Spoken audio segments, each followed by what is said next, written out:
Hazel. I am going to go scooch the dog cam just a little bit, and hopefully he doesn't leave. And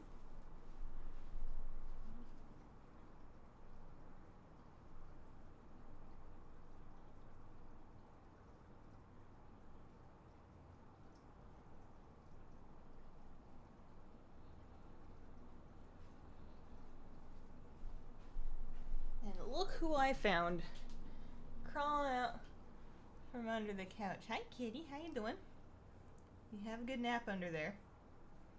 Sometimes I'm concerned when she sleeps under the couch because, like, oh, squeaky mic. Better leave that alone. Sometimes I'm concerned when she sleeps under the couch because, I mean, it's a new couch. We bought it new, but it's from IKEA and it's very cheap. And when you Joker, go lay down, buddy.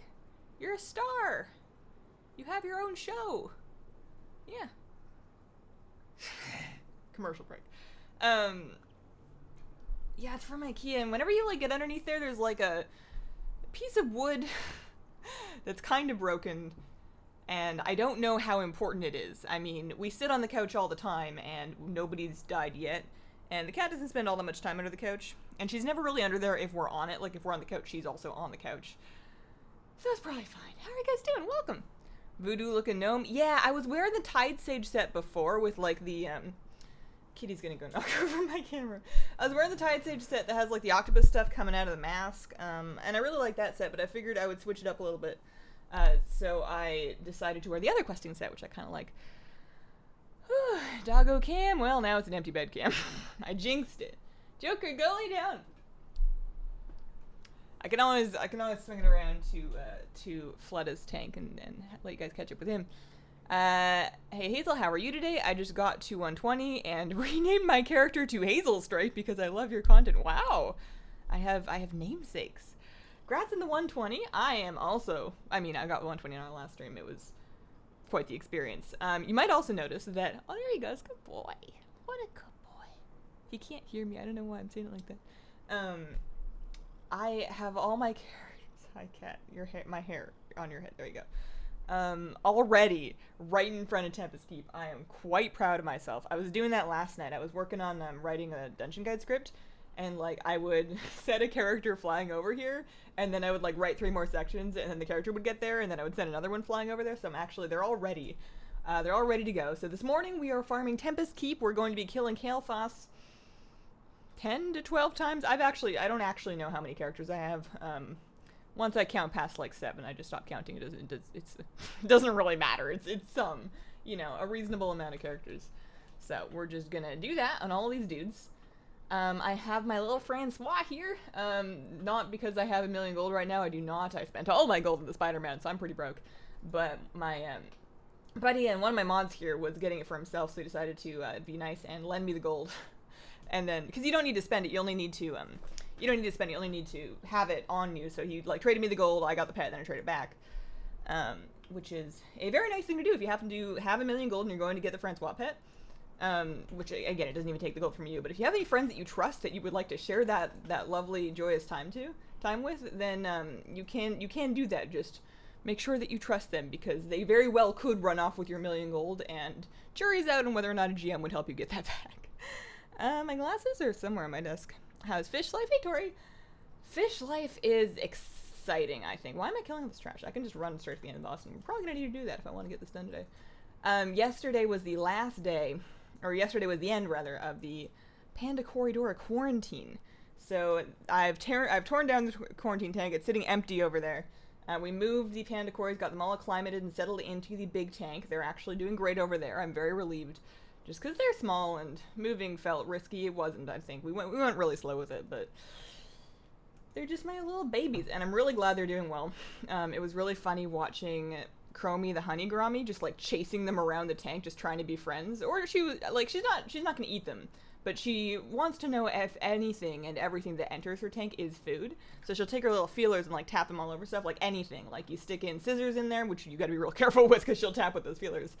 I'm putting my hand in there to like wipe some algae off a plant. She's like trying to figure out if she can eat me, and I put the new fish in there. She's like, do I eat it Are they friends? Do they want to play with me? The cords are just like, ah, and just running away. Well, swimming away. I spent a little bit too much time watching my fish yesterday, but you know, we're just keeping an eye on them. We're monitoring them, settling it. It was a big day. I felt like a fish mom on her kid's first day at kindergarten, just making sure that they're playing well with the other kids. Hi Hazel, I enjoy your video. Greetings from Germany. Thanks, Bad Cookie. A strong draft and your gnome could get some good airtime. Oh man, I'm still very happy with my decision to main my gnome instead of my void elf. But there are two things that I've noticed that I had kind of taken for granted as a void elf. One of them is being able to see your transmog. I didn't realize how quickly I'd gotten used to that. Because, and this is partially my fault, because I play very far zoomed out, as you can tell. If I played like more in here, I would have a better view of my character.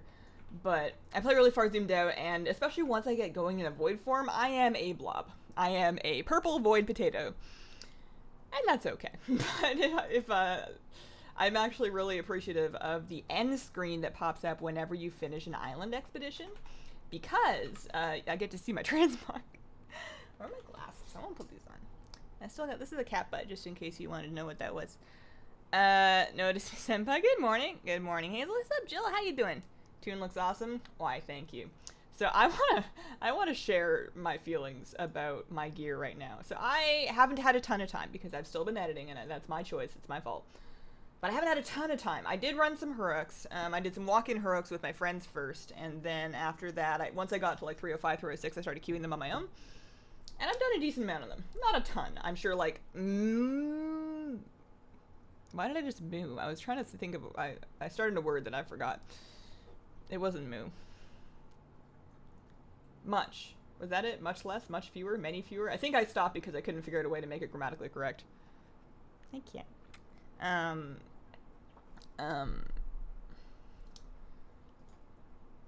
Man, morning streams are hard. I have not done as many as the average person by quite a large margin, but I've done pretty well. I got a lucky ring. I got a lucky cloak, or at least my friend got a lucky cloak that they didn't need, so they passed that on to me, which was very nice of them. And I've got a good amount of 325 stuff. But you'll notice that I'm only 316, and the reason for that is my poor staff. Oh, kitty. Yeah, that's my tea. You just knocked the straw right out of my tea. How'd you do that? Oh no, my straw's still in my other tea. I'm dual wielding teas. I still don't have my glasses on. Oh, bye, cat. Where are you going? You leaving? Have a good day.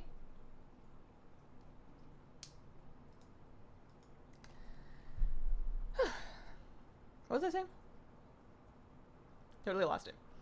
Hey Hazel, do you like tap tap? I do. I got that. I have been so slow. Not slow. I've just been doing other things. I haven't had time to go through and actually start battle pet collecting yet. I've been doing my best to at least do pet battle world quests that award pet charms so that I can start stockpiling up those.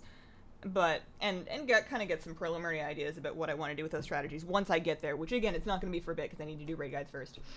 But, the only pets that I have are the ones that people have been sending me, which is very sweet of them. I'm a little bit sad, not because I'm not grateful for pets that people send me, but because I feel like I'm just missing out on my pet collecting because I'm being so slow about it, like I'm going to lose my chance. But I am very happy that I got my Francois at this point, because that's like one of the ones I was most excited about. And it was gonna take me a minute. I've been doing okay gold-wise, but basically all I've been doing, because I'm not happy with the way my TSM is set up, and part of that is because parts of TSM still aren't working for me the way that I expect them to, and part of it is that my groups are in a mess. But I haven't really been flipping or crafting or anything. I've just been picking flowers and then I sell them, and I'm quite happy with that right now. Okay, so I want to go for oh wow, that was fast. Oh, that was fast. That was yeah, I've just been selling herbs. I've been doing pretty good with that. I'm up like 100k or so since launch, which I think is respectable given that I haven't actually had that much playtime. Alright, well, if I can't...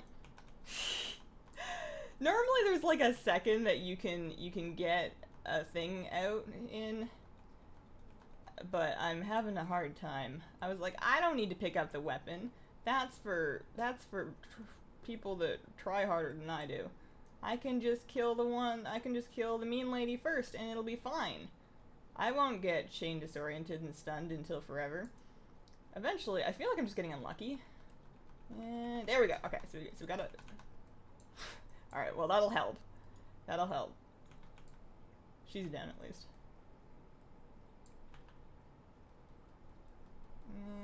Mine's here takes a second. I don't know if I believe in that one. Good morning, Hazel. Got my 100 to 120. Good luck today. Congrats, Blake. Gnome again? Yeah, this is my main, and also I do mount runs on all my characters, so we're gonna run through all sorts of things that I don't play.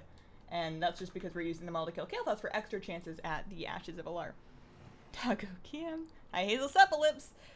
Thank you so much for your help yesterday. I would absolutely never have actually gotten the DBM update out if it wasn't for you telling me what to do.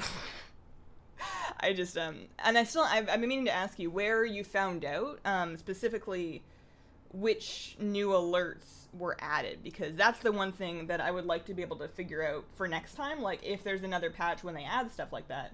And to be fair, I didn't Google around too much, so I can probably look harder, but if there's like a cool place where you can see that kind of thing so that I can more easily know what I need to do without having to bug you every time. Okay, trying to catch up. Long time VoD watcher, first time catching you live. Welcome, Brian. I hope that you enjoy the live stream. We are about to loot Kael'thas for the 52nd time, and I want to say that's a no. No, that's a no. There's a lot of stuff out there. So this character is going to get hearsed out. For the rest of them, it actually worked out quite well for me to just leave them in the instance. I believe that as I log into them, they should be just kicked out to the graveyard. A couple of them I actually made the effort to log into last night and then walk out of the raid, because they'd gotten ported to the entrance but not out of it yet. So I logged into a couple of them and walked them out so that they'd be like right outside the door, but I didn't do it for all of them. Why did I start the dollar run? That's not where I live. I live in the Snug Harbor Inn. It sounds like a very cozy place to be. Shadow is terrible. I regret everything. Oh, that's unfortunate. I've been having a really good time. I've been really enjoying practicing my priorities in dungeons. I know a lot of people want me to heal dungeons so that I can get through them more quickly and get faster queues, which does make a lot of sense, especially for heroics where it's not necessarily that hard. It's not the end of the world that I don't have a healing set. But I get really resentful whenever I have to do that because I just want to practice my shadowing. It's not that different, but it's a little different. You now have to the cool thing to do now is Shadow Crash. So you want to make sure that you're staying on top of your Mindbender and your Shadow Crash. You basically just fire and forget those. You don't have to weave them in at any specific point. You do them first. But that's Shadow Crash isn't a button that I've used for a really long time, so I'm getting used to placing that and getting a little better at it.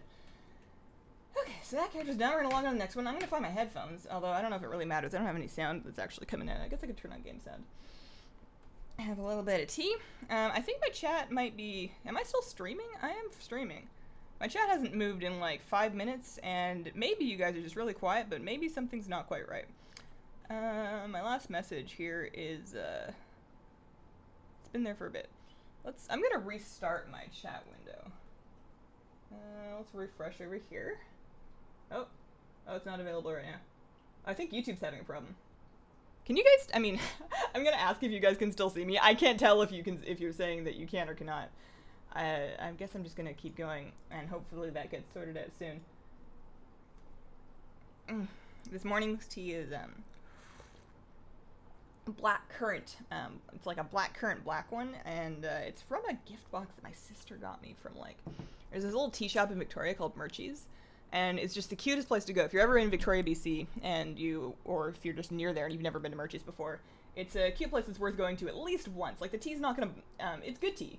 It's not gonna, like, change your life. It's not, like, the best tea I've ever had in my life, but it's just such a cute, like, Victorian kind of style experience that I think that you'd be really doing yourself a disservice to not try it out. Am I still live? Is there a way for me to find out on Twitter? Maybe I can check the app on my phone. I just don't, my OBS says I'm still live, but YouTube just refuses to tell me anything. I keep looking to read chat, and, I've been tossed into an alternate dimension where I've gone back in time 5 years, and I have nobody to talk to. I'm sad. So, if I go to my own channel on YouTube, error loading. Did YouTube delete me? Have I been cancelled? This is unfortunate. Let me see if anybody is tweeting me. If you are watching, and, you happen to have a Twitter, let's see. Can't chat, giving me an error message. Can you guys, can somebody tweet me? at Hazelnuttygames and just tell me if I'm still live or not. Chat, I think, is broken. I can't see it. From what I understand here, you guys can't send anything, which that's a real bummer. But I don't even know if I'm still live because I'm having a server error. It's a YouTube thing. YouTube is 100% having a server problem related to live streaming. So in the meantime, you guys are I'm just gonna have to think of like the most rambly stories that I can tell that don't require like back and forth input, and you know, I won't be able to tell if people are getting really bored of it. So we're just gonna have to commit. Let's see here. I've been trying. Alright, I am live. Alright, thank you guys. I appreciate that. Well, I really wish I could talk to you. I mean, I could talk to you via my Twitter mentions. That might get spammy really quickly. So I was, well, I'm trying to decide if this story is too depressing or not. I feel like it's just more of a lesson that I learned about the way I want to present myself online. But I was watching YouTube videos yesterday, and I was watching makeup tutorials like I've been doing to try and improve at that because it's something that I enjoy. And this really cute, well-spoken, super helpful artist in the video was talking about how, talking about the different ways that she contours her nose to fix things that she doesn't particularly like about her own nose. And she wasn't saying anything about anybody else's face. She was only talking about her own face and the insecurities that she has and ways that she likes to adjust them using contouring and highlighting and shadows and whatever. But for whatever reason, and this isn't her fault at all, totally not her fault, but that video made me feel really bad because I'm looking at her face and she has the most adorable face. Like, she's so pretty. She had the cutest nose, and I look at my face and I'm like, wow. I don't know if any amount of contouring powder is going to help me. If this girl is insecure about her face, maybe I've been too happy in my life. Maybe I need to feel worse about it. I don't think I do, and I'm perfectly happy with the way my face looks. I don't think I would change it. I feel like if I got any kind of plastic surgery, I wouldn't look like me anymore, and that would be a shame. But that was just something that then I thought about that, and I thought about how when you put something out online, you don't know, it's impossible for you to know how everybody is going to, like, where everybody is in their own mind, in their own mental space, when they, oh dear, you again, in their own mental space when they receive it, and how it can be unintentionally damaging, and not, like, I really mean unintentionally. I'm totally not shading anybody that expresses insecurities online. Everybody has a right to say how they feel, without having to worry about how that, like, if we had to worry about how everybody was going to take everything, we would just never say anything. But, it's made me realize that, not that I spend a whole lot of time doing this, but I would prefer to, if possible, if I have, insecurities, it might be, like, better to not, like, hide them or never talk about them, but, do so in a way that's as positive as possible, just because, you never know when somebody might feel that, like, if you're, like, and this is, wow, I'm really lost without chat. I don't know where I'm going with this. Do I want to put the staff on? I'm gonna put the staff on just in case. And there we go. So,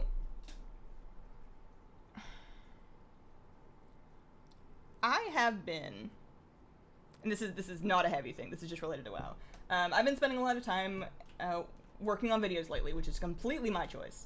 It's not something I'm asking anybody to feel bad for me for, because that's what I've chosen to do. It's also not especially hard or especially stressful. I mean, I just sit here and edit. It's fine. But during launch week, I've made these promises to myself, and I'm trying to stick to a certain schedule. And it results in me spending evenings sometimes. Like, I'll have dinner at my desk, and then I'll edit it, and then I'll continue editing into the evening. And I see, like, all my friends on Discord playing the game and getting all geared and doing all their mythics and, like, organizing mythic runs, and I really want to go. And I feel, and it's hard when people are talking about how they're having a really hard time getting rid of their 325 weapon into a mythic one, and I'm sitting here looking, well, not this one. I'm sitting here on my main looking at my 268 staff being like, I wish I had your problems. So I don't know exactly where I'm going with this, but I think the moral of the story is that if you can avoid complaining without mentally damaging yourself, it's something to think about, because you never know what somebody listening to you complain might be going through themselves. Thank you for the super chat. I saw it on my screen. there's got to be a place somewhere where I can read the message now. Okay, so maybe, is YouTube back? Are we good? Apparently I get really, not dark, but, oh, there we go. We're back, okay. Thanks for the super chats. Had the worst day at work, got home, heated up some mac and cheese, booted up WoW, tuned into your stream, feeling so much happier now, thanks. That sounds like the dream. I feel like the perfect comfort food at the right time just does wonders. Casey, thanks for the super chat. We're back, and flaws are what makes us us. I agree with that. I mean, they're not the only thing that makes us us, but they are a very important part of it. If you took a person and you took away all of their flaws, they would absolutely not be the same person. Okay, I'm back. Hiya, Hazel man. You seem beat. You okay?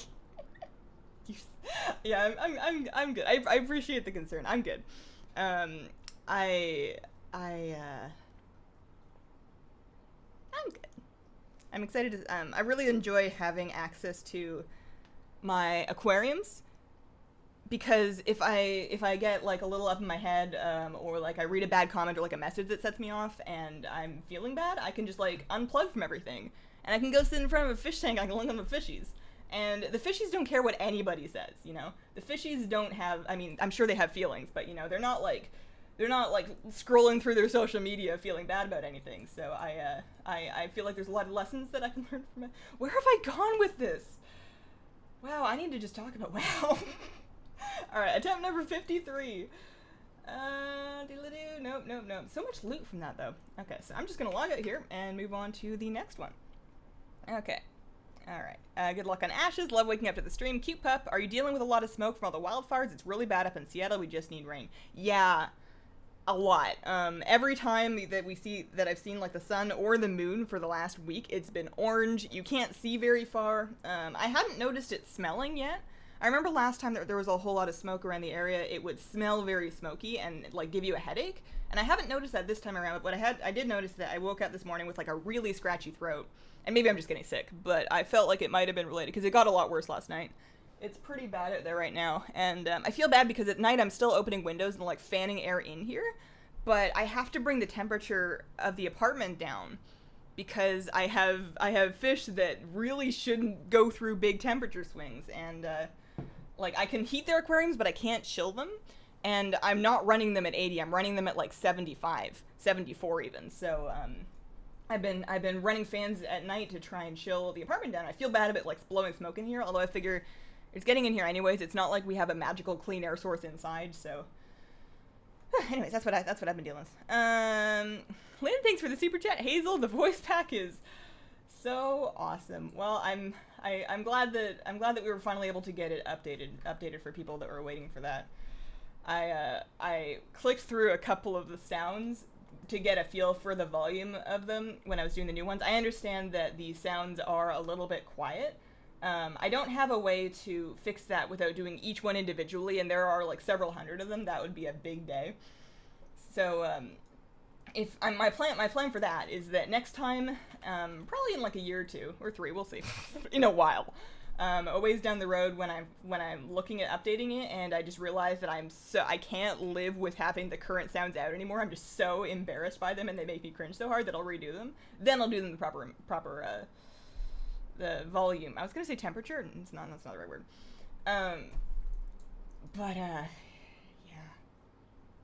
Yeah. I was listening to a couple of them. I was like, wow. Maybe it's less. Maybe it hurts less when it's not you. Maybe it's just because I can't handle having my own voice coming out of DBM. But oh boy, the Hazel Joker show. Hey, how are you doing? When I would run this over and over, I would kill them in the first wave close together, and when they'd res, I'd AoE them down as quick as I could. Depending on the classes, that's going to be more or less viable. Like you need an instant cast AoE for that, I feel, or like a cast AoE like a blizzard or something that you can put down ahead of time. I'll try that on my mage if I remember. The thing with Shadow Priest AoE is that it's got a little bit of a wind-up. Like, even if you have a Void Eruption ready to go, that's got a cast time. The Mind Seer takes a second to tick. Like, I feel like the time it takes Mind Seer to actually start ticking is going to be longer than the time it takes him to start CCing you. And then the other one is Shadow Crash, which may be good enough now that it doesn't have a cast time, but I would need to have, like, an @cursor macro for it, and I just haven't set that up yet. So I think that might be class dependent, but we'll see. Hazel, I caught you live. Hello. Welcome, +2 Happiness. How are you doing? Hi Hazel, nice to watch you live while having dinner. I hope you have a very enjoyable meal. I've been thinking a lot about, not a lot, I've been thinking some amount about nutrition lately and realizing that it's like, I know that, like many people, I don't eat enough fruits and vegetables. It's not like I eat none of them. It's not like I'm getting takeout or eating fast food all the time, but my diet is definitely very carb heavy, and I definitely don't eat as much plant-based food as I probably should. And it's occurred to me that that's not only unadvisable, but it's something that I should probably stop just brushing off as, oh, well, you know, you can't have everything, and I should actually try and do something about it, because it's not that hard. So I've been trying to change what I eat in, like, slow ways, like, you know, one thing at a time, to try and add more whole grains and, like, fruits and veggies. I had this really weird wrap for lunch yesterday that I'm actually kind of all about. I made, this is gonna sound bizarre, so I had a tortilla, and that wasn't terribly healthy, it was just a tortilla, but then inside of it I put, like, this quinoa brown rice mix. I made like this quinoa brown rice thing. And then on top of that, I put kimchi. I have like this huge jar of kimchi from Costco that I've been using. So there's some veggies in there. And then I chopped up like a bunch of spinach, fresh spinach. I chopped up a bunch of fresh spinach and I stuck that in there. And then the part where I feel like it gets weird is I also added mozzarella cheese. Doesn't really go with the rest of the ingredients. I don't really know what made me do it. I did enjoy it though. I'm not mad about it, but I won't expect anybody else to understand. I added mozzarella cheese, and then I added soy sauce. Wow, you guys are all gonna leave. I added soy sauce, and it was actually really good.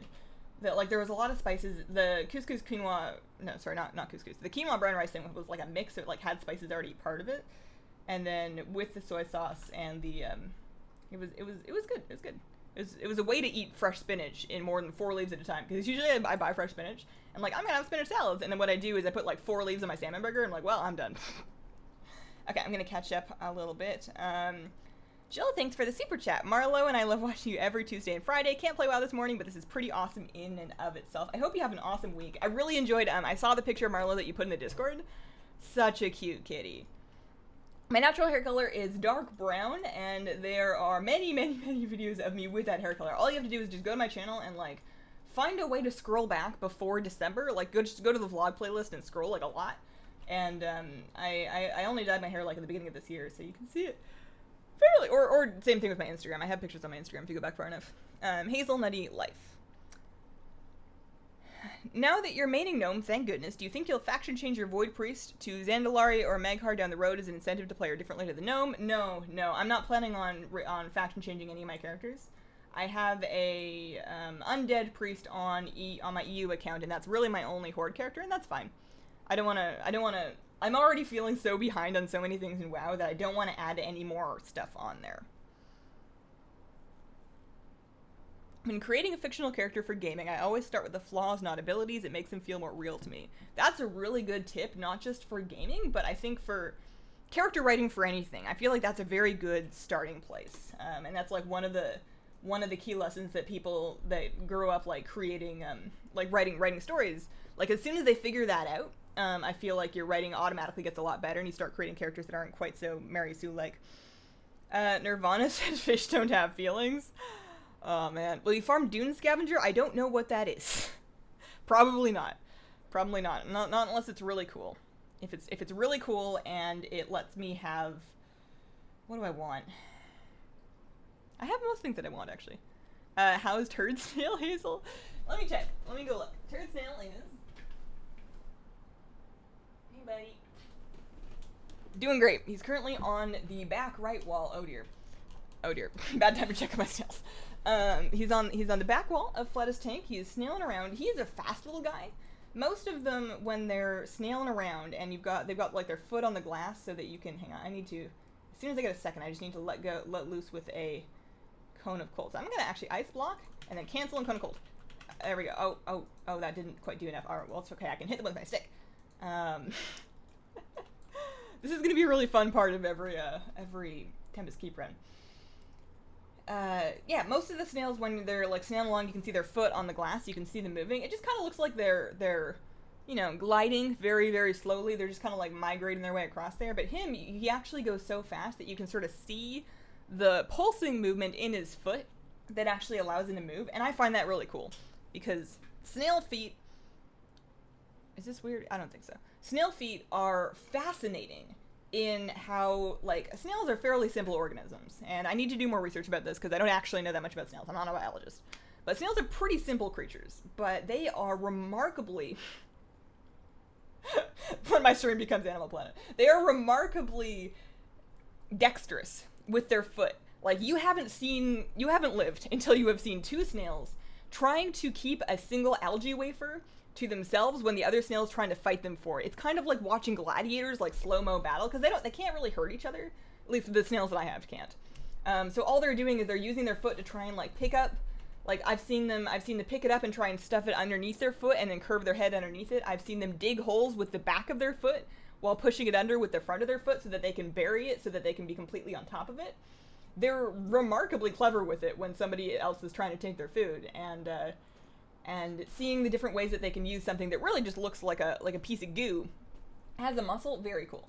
So this character is actually going to get hearthed out because she is my bangle. She's going to need to be by a bank. Mistled or mistled, whichever you prefer. Welcome to the Squirrel Squad. Thank you very much for becoming a member. I hope you enjoyed the stream and the emotes. I appreciate the support. Let me see. Let me scroll up and catch up a little bit. Just me, 2222 DJ. Thank you for the super chat. I appreciate that. Your dog is cute. Is it a husky? Am I right? Almost. Not quite. Joker is an Alaskan Kleekai, which I would never guess. I would never expect anybody to guess because it's like a weird, obscure thing that hasn't even been around that long. Like that breed's been around since like the 70s or the 80s. Not that long, in dog terms, anyways. He's an Alaskan Kleekai, which is like a miniature breed, so he is fully grown at that size. He's in a cat bed right now. He is like, I don't actually know how much he weighs. It's more than 10 pounds, it's less than 20. That's kind of as specific as I can get, but he's just like a little dude. If you got ashes, what would be next? Probably the Throne of the Four Winds mount, and I would be very underwhelmed about that. Are you running 25-man or 10-man? Burning Crusade raids don't differentiate. They did not add 10 and 25-man raiding until Wrath of the Lich King. I can't imagine how our first date went. Change topics every 5 seconds. Why would I have a date in the same fashion that I stream? It's a completely different activity. Good morning. Hey, Flabby, how you doing? Any luck with the mount? Not yet. Not yet. The smoke has hit Forest Grove, which is in the ballpark of Portland. It's pretty smoky over here. I've been, and I'm sure many people are experiencing the same thing, experiencing like a lot of scratchiness in the throat just because it's very smoky out here. Anyone else feeling the World Quest grind? Takes me like 3 hours every day. Are you doing all of them, or are you specifically targeting different ones for like different reps that you want? Because if you were trying to do all of them, which there are good reasons to do, that's a huge grind. I have been only doing, like, I've been a little limited on time, so I've been doing world quests that give me gear upgrades, and I've been doing world quests that give that for emissaries, and then when I can, I try to do world quests for Champions of Azeroth rep. That's one of the really important reps to get. But aside from that, I have not been spending that much time doing it. You have your pup on stream, so cute. I like to mix up the pet cam. So I have a cat, a dog, and several fish. And I like to vary where the camera's going to be between streams. Did I miss anything? Nah. Hi from Victoria, Australia. Hazel, welcome, Darth. Good luck in your mountain run. I got ashes in my first try. Dang. It's a smoke. I've been having the same thing. Big fan. First time catching you live. You're a riot. Thanks, Slay. I don't know if anybody's ever said that to me before. I appreciate that. Do I have multi-shot? Is that a thing? There it is. It's got, oh, it's right there. It's on my, I was thinking, like, if it would be lit up if I didn't have it on my bar. And I do have it on my bar. I was just not seeing it yet, so. On we go. Once you get ashes, it's meh. I feel like after ashes, I will have had most of the exciting mounts from up to Cataclysm. I have the Dragon Soul mount. I have all the Dragon Soul and all the Farlands mounts now. We got Invincible. I have the Onyxian Drake. I have like the I have most of the, I have not all but most of the dungeon mounts. So I have like the Stonecore mount and the Vortex Pinnacle mount. I have the Scotty mount. I've got my Proto Drakes. Like I've got most of the good stuff from Cataclysm and earlier. Once you get into MoP, I have nothing. I have not been mount farming from MoP like at all ever. This is probably the expansion where it officially becomes like so easy that I really have no excuse to do it. It's been easy for a while now, but I've been putting it off. And yeah. how do you get the sound pack? So assuming that you have DBM, you would go ahead and download it on Twitch. I tweeted a link to the CurseForge page, and that will have a Twitch link. Or you can just go in your Twitch app, go to the Get More Add-ons section tab, search for Hazelnutty, and you should be able to find it that way. Hey Hazel and Joker, I wish you luck. I've wanted this mount for a long time. I've got Hazel to accompany my commute home. #winning. Any plans on making a pet video for the new pets in BFA? I will be doing pet battle guides for the new pet battle world quest. However, those are going to be very late because I am finishing a couple more dungeon guides, and then I will be doing raid guides. Speaking of that, in terms of the dungeon guides, my plan for this week is Underrot, Toldagor, and Shrine of Sethralus, and then I think I'm actually going to be done. I don't plan on right now doing guides for King's Rest and Siege of Boralus. If I finish the TSM guides and the pet battle guides and the other stuff that I've been kind of holding off on, and people still want me to go back and do King's Rest and Siege of Boralus, I can. But I'm gonna give it a bit because I'm not set up to run those dungeons yet anyway, so I don't have any footage of them. And I need to, like, I have the days scheduled out for the raid guides to make sure that I get the raid guides out before the raid opens. And that's a priority for me. So I'm not planning on doing, if you're waiting for a King's Rest or a Siege of Boralus guide, I recommend that you check out the Wowhead written guides. Wowhead has great ability strategy guides for pretty much everything. And that's a really good place to get that info as well. So I don't plan on doing those videos anytime soon anyways. What exactly does black currant taste like? If you've never had a black currant, it's kind of like a, and maybe you guys can help me out with this because I'm really bad at describing flavors. It's something that I actually haven't had since I came to America. It's a fruit. It's like a berry. It grows on bushes. It's not really sour. I'm gonna have no luck. It's a fruit that you should try one time in your life if you can never get them fresh. I'm pretty far behind. I'm trying to hit most of the major comments. People putting bottles of cold water in the tank to cool the water. That's kind of like my backup plan. I can cool it fairly effectively in short bursts by running a fan over the open top of it. Like I open up the lid, run a fan over it, and that evaporation brings the temperature down pretty quickly. So I run that for 20 minutes, check on it, run it for 20 minutes, check on it. Because I don't want to like bring it down too far or too fast because that does go quite quickly. Because it is a 20-gallon tank, it's not a huge tank. It's bigger than the other ones, but it's not huge. So you want to be careful whenever you're regulating the temperature to not do anything too quickly because it doesn't have, it can swing reasonably fast because it's not a ton of water. I have gotten Francois, yeah. I'm going to run a script to increase the volume on all of them and send them to you. Oh, are you? Wow. That would work actually. Assuming that people want that. Like I'm going to be upset, not upset. I would feel bad if somebody downloaded the update and they had gotten their sound settings already and they were all used to the level that it was, and then all of a sudden I'm just in there being like phase 2 soon. I'm just like yelling at them. Like I don't want to upset anybody. Oh man. But I am somewhat aware that it's a lot quieter than most DVM sounds, so it does need to be bumped up a little bit. I love the voice pack. It makes doing dungeons and stuff more fun. You have any of the Dragon Soul mounts? Yeah, I have all the Dragon Soul mounts. How do you get the same UI for each character so you don't have to move around bars and stuff when you make a new character? That is down to profiles. So most of it is in Bartender, and some of it is in Shattered Unit Frames. So I'll show you after I'm out of combat here. But in Bartender, there's a profile section, and whenever I make a new character, what I do is I copy the profile of one of my characters that I know is set up already, and then it just moves all the bars into the right place. I believe there's a similar feature with Shattered Unit Frames and other UI add-ons. You do have to do it individually add-on by add-on, and with some of them it doesn't matter so much that I don't bother. You'll notice, maybe you won't, nobody cares. My cast bars are a little bit different on all my characters because I'm not gonna set them up the exact same way. It doesn't really matter. I almost never look at my cast bar anyways. I just need it to be somewhere so that my brain can like see it peripherally. So, but I do it individually using profiles. Like everything delicious in the world is sweet and tart and wonderful.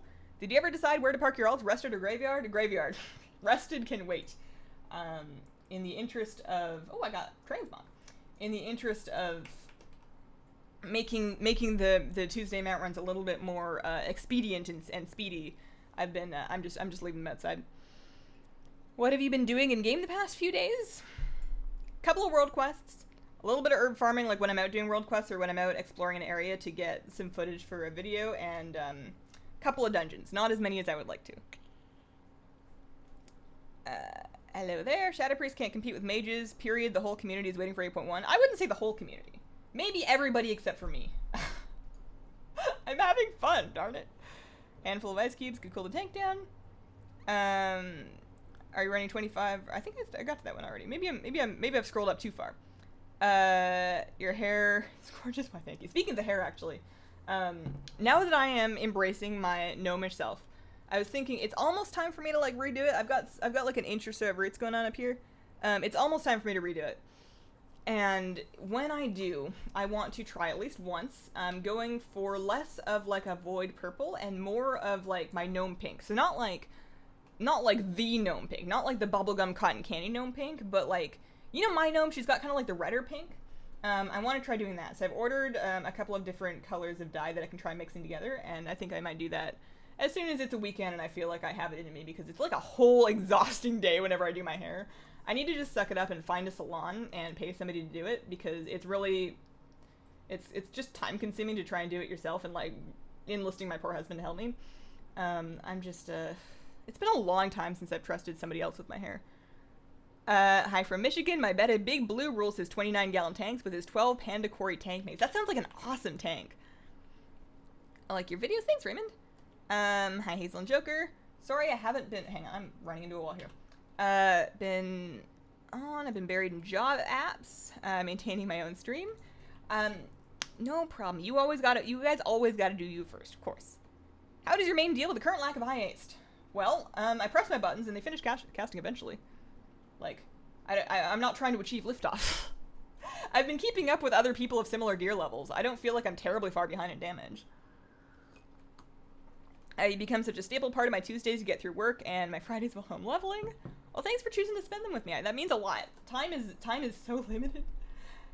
I'm starting to understand that now, that I'm not getting old quickly, but I feel like as you age, time starts to feel like it's moving faster. Like your perspective of time kind of shrinks or stretches out depending on the way you think of it, but like it feels like time's moving faster. And there's only so much of it. So the fact that anybody wants to spend any of it just listening to me talk about my cat, appreciate that. Means a lot. Mozzarella. There's a Vlogbrothers video about Metamucil that helped me out as far as not getting into veggie stuff goes. A Vlogbrothers video about Metamucil. Does that... I'm gonna need to watch that, because I'm interested in finding out the link between those things. I do sometimes take fiber supplements. Okay. It's easy to blow through Throne of Thunder and 25 heroic and a pretty fresh 120. Well, that's good. I'm gonna have to get all these dudes to 120 eventually. I'm not looking forward to that. And the worst part is I'm gonna need to get them to 120, and then I'm gonna want to get them geared, and that's the worst part. Like, I could stomach leveling my 10 characters. My plan for that so far is, while it might be kind of grindy, just leveling enough in one area to like work through your rested, assuming that I eventually move them to a place where they're getting rested. Work through the rested, and then stick them back in an inn, and then take the next character and go through the exact same questing area, so that you're leveling through the same quest hubs like 9, 10, 11 times in a row. Very boring. Very boring, but because you're doing it 9, 10, 11 times in a row, you know exactly where everything is and where you're going and where the entrances and exits to caves and stuff are, so that you're wasting a lot less time that way. I feel like as far as actual time spent leveling, it's going to take you way longer to get them all up because you're doing them all concurrently, but once you get them all up, I feel like that's just the most efficient way to do it. We'll see. I haven't done it yet. I don't know if I can stomach that. Hazel, I value your thoughts. I want the Dune Scavenger mount, but farming since launch had no luck. Should I keep at it or give in and pay too much? So I need to look at this thing. Dune Scavenger mount. So is that just like a world drop off Vol'dun? Is that why I see people streaming and just grinding Vol'dun mobs? I would say keep at it. And not just because you want to get it yourself, which is valid. I think that if you do have it drop for yourself, you're going to value it a lot more. It's going to mean more to you. You're going to appreciate it and probably ride it more. I find that mounts and pets that I just like give in and buy don't mean nearly as much to me. I don't like them as much because I don't have that like memory associated with them. So try for that reason. And then the other thing is, if you keep going and it's been a long time, the price may very well fall. I'm not going to guarantee it falls, I don't know. But I'm sure that early in the expansion, when there's so many people wanting it, the price is probably very high right now, and it may eventually come down. So I would not recommend getting it yet. Savory salty mashup, really not that odd. You had me until soy sauce. I can't say much though. I like cheese and mustard. We're all gonna eat what we're gonna eat, and I never really saw the point in shaming somebody for eating something weird. Like, if it's really weird, you can, like, if it's really weird, then that's fine, you know, as long as they're not making you eat it. As long as nobody's making you eat anything. I don't really care what other people eat, as long as it's not hurting anybody. You know, like, sure, put mustard on your ice cream. I won't eat it, but I don't care. You do you. Watching work, don't tell my boss. Okay, I'm really behind, I think. Let's see. Is it bad that I already want mac and cheese at 9:30 a.m.? Not, I mean, depends on who you ask. I don't think it's bad. I have actually had mac and cheese for both breakfast. I've had mac and cheese for breakfast before. I've woken up on days and been like, man, I just want mac and cheese. Like, if I'm going into a day that's just like really, that I'm not looking forward to, or a day that has something in it that's been stressing me out, sometimes I will absolutely just start the day with a bowl of mac and cheese. And you know what? I think it helps. Okay, I am stuck here. This stuff happened a while ago. Let me scroll really far. I apologize if I missed anybody's messages. I'm definitely not trying to skip anybody on purpose. I'm trying to get a little bit more caught up. Hazel, have you gotten tapped out the piglet pet yet? One of you guys actually sent it to me, so I do have it, but I didn't do it of my own accord. What's the best way to level gear or get better gear in BFA? My gear is around 280 to 300. Are dungeons the only way, or world quests? I don't know. So it's kind of a mix. Every day you want to check your world quests, and you want to see if there are any upgrades there, and I find that the easiest way to do that is with, I've been using World Quest List, and I like that actually, like, what I'll do is I'll open up my map, and I will zoom out, so that I can see all 3 of the Culturas zones, and it'll have this whole list right next to the map of all the quests, and it's sorted by reward, so at the very top of them I can see the rewards, I can see the item level in the slot, and decide if I need any of them. And then I do the same thing for Zandalar, so, you know, upgrades from world quests. Outside of that, it's dungeons. So you start at, if you're 280 to 300, you're going to be doing normal dungeons, so random queue normal dungeons. If you have friends that want to help, that have more gear, then you can do walk-in heroics, where you just, you can't queue for heroics yet, but there's nothing stopping you from walking in with a pre-made group, so if you can get a group together for that, you can do that. Other than that, just queue normals, hope that you get lucky, start queuing heroics, hope you get lucky. That's kind of where I'm at. I'm at the queuing heroics phase. I'm only 314 or so. Peeps are farming groups of 5 because it's really profitable. Downloaded your voice pack. The temple spot where the Dune Scavenger was farmed has been nerfed, so expect price to rise. Legion, I started my ults when they had max rested XP and never ran out once I started leveling them. Yeah, I'm hoping that I can level all of my characters using only rested experience. I don't really want to be leveling them without it. Because there's just a lot of them, and it's gonna be a big grind either way. But anything that I can do to make the actual played time, like, there's whenever you're talking about doing something quickly in WoW, there's always kind of 2 measurements of that. There's calendar time, like how many days it takes you to do it, and then there's actual played time, which is the like minutes and hours that you put into doing it within that time. And a lot of people and a lot of guides about how to do something quickly are talking about that in terms of calendar time. And usually there's a way to do it that's faster calendar time, and there's a way to do it that's faster playtime. I've always kind of favored the actual invested time, because I don't mind waiting longer to get something in terms of like the day, the week, or the month it happens, as long as I was using my time efficiently.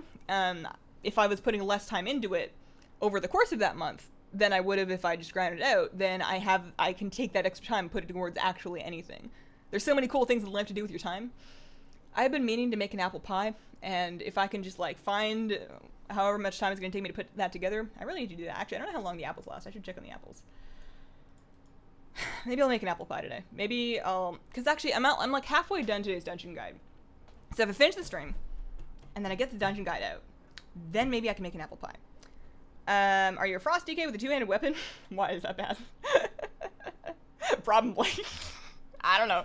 It's just for that. I promise I'm not a main. Lavender, silvery gray hair seems really popular at the moment. It is pretty, and that was kind of like my earlier thought, was doing a smokier purple. So still purple, but like a very gray, like purple with a lot of gray in it, like a smoky gray purple. I wouldn't take it as light as a silvery lavender because my hair is naturally quite dark, so that would require some bleaching, more bleaching than I'm already doing.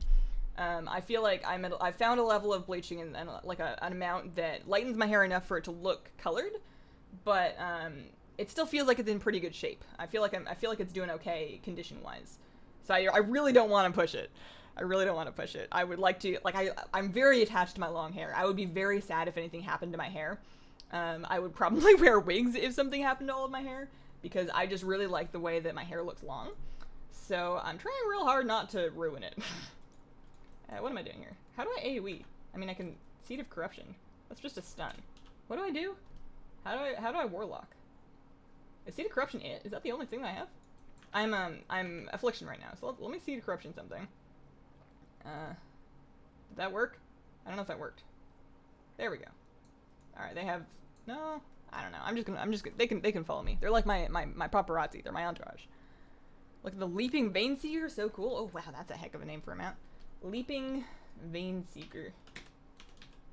Wow, that's an actual thing. Oh gosh. You know, I might ride that actually. I really like riding the really creepy, like the creepy mounts on my Shadow Priest, because I really enjoy that contrast of really cute gnome with like vampiric, blood-sucking, old god void tentacle aesthetic. I really like mixing those two things, so I might actually ride that. Okay. How do you manage to stick to one main every expansion? I'm a bit of an alcoholic, so I'm already tempted to play a different character. I was you right through Mob. For Cataclysm and Mob, my first two expansions, and Wrath actually, Wrath, Cataclysm, Mob, I could not stick to a character for longer than like 2 or 3 months. I was constantly swapping. I played everything. And the thing that really made me switch, honestly, and stick to one character was raiding, and the fact that I was going to be expected to continue to be on a character and accumulate gear on it. And after I'd actually stuck with it for a little bit of time, enough to like develop an identity of I play this thing and feel good about that, then it became a lot harder for me to switch. Like if I just logged on one day and was like, alright guys, I'm gonna be an arcane mage now, that would just be weird, you know? Everybody would leave.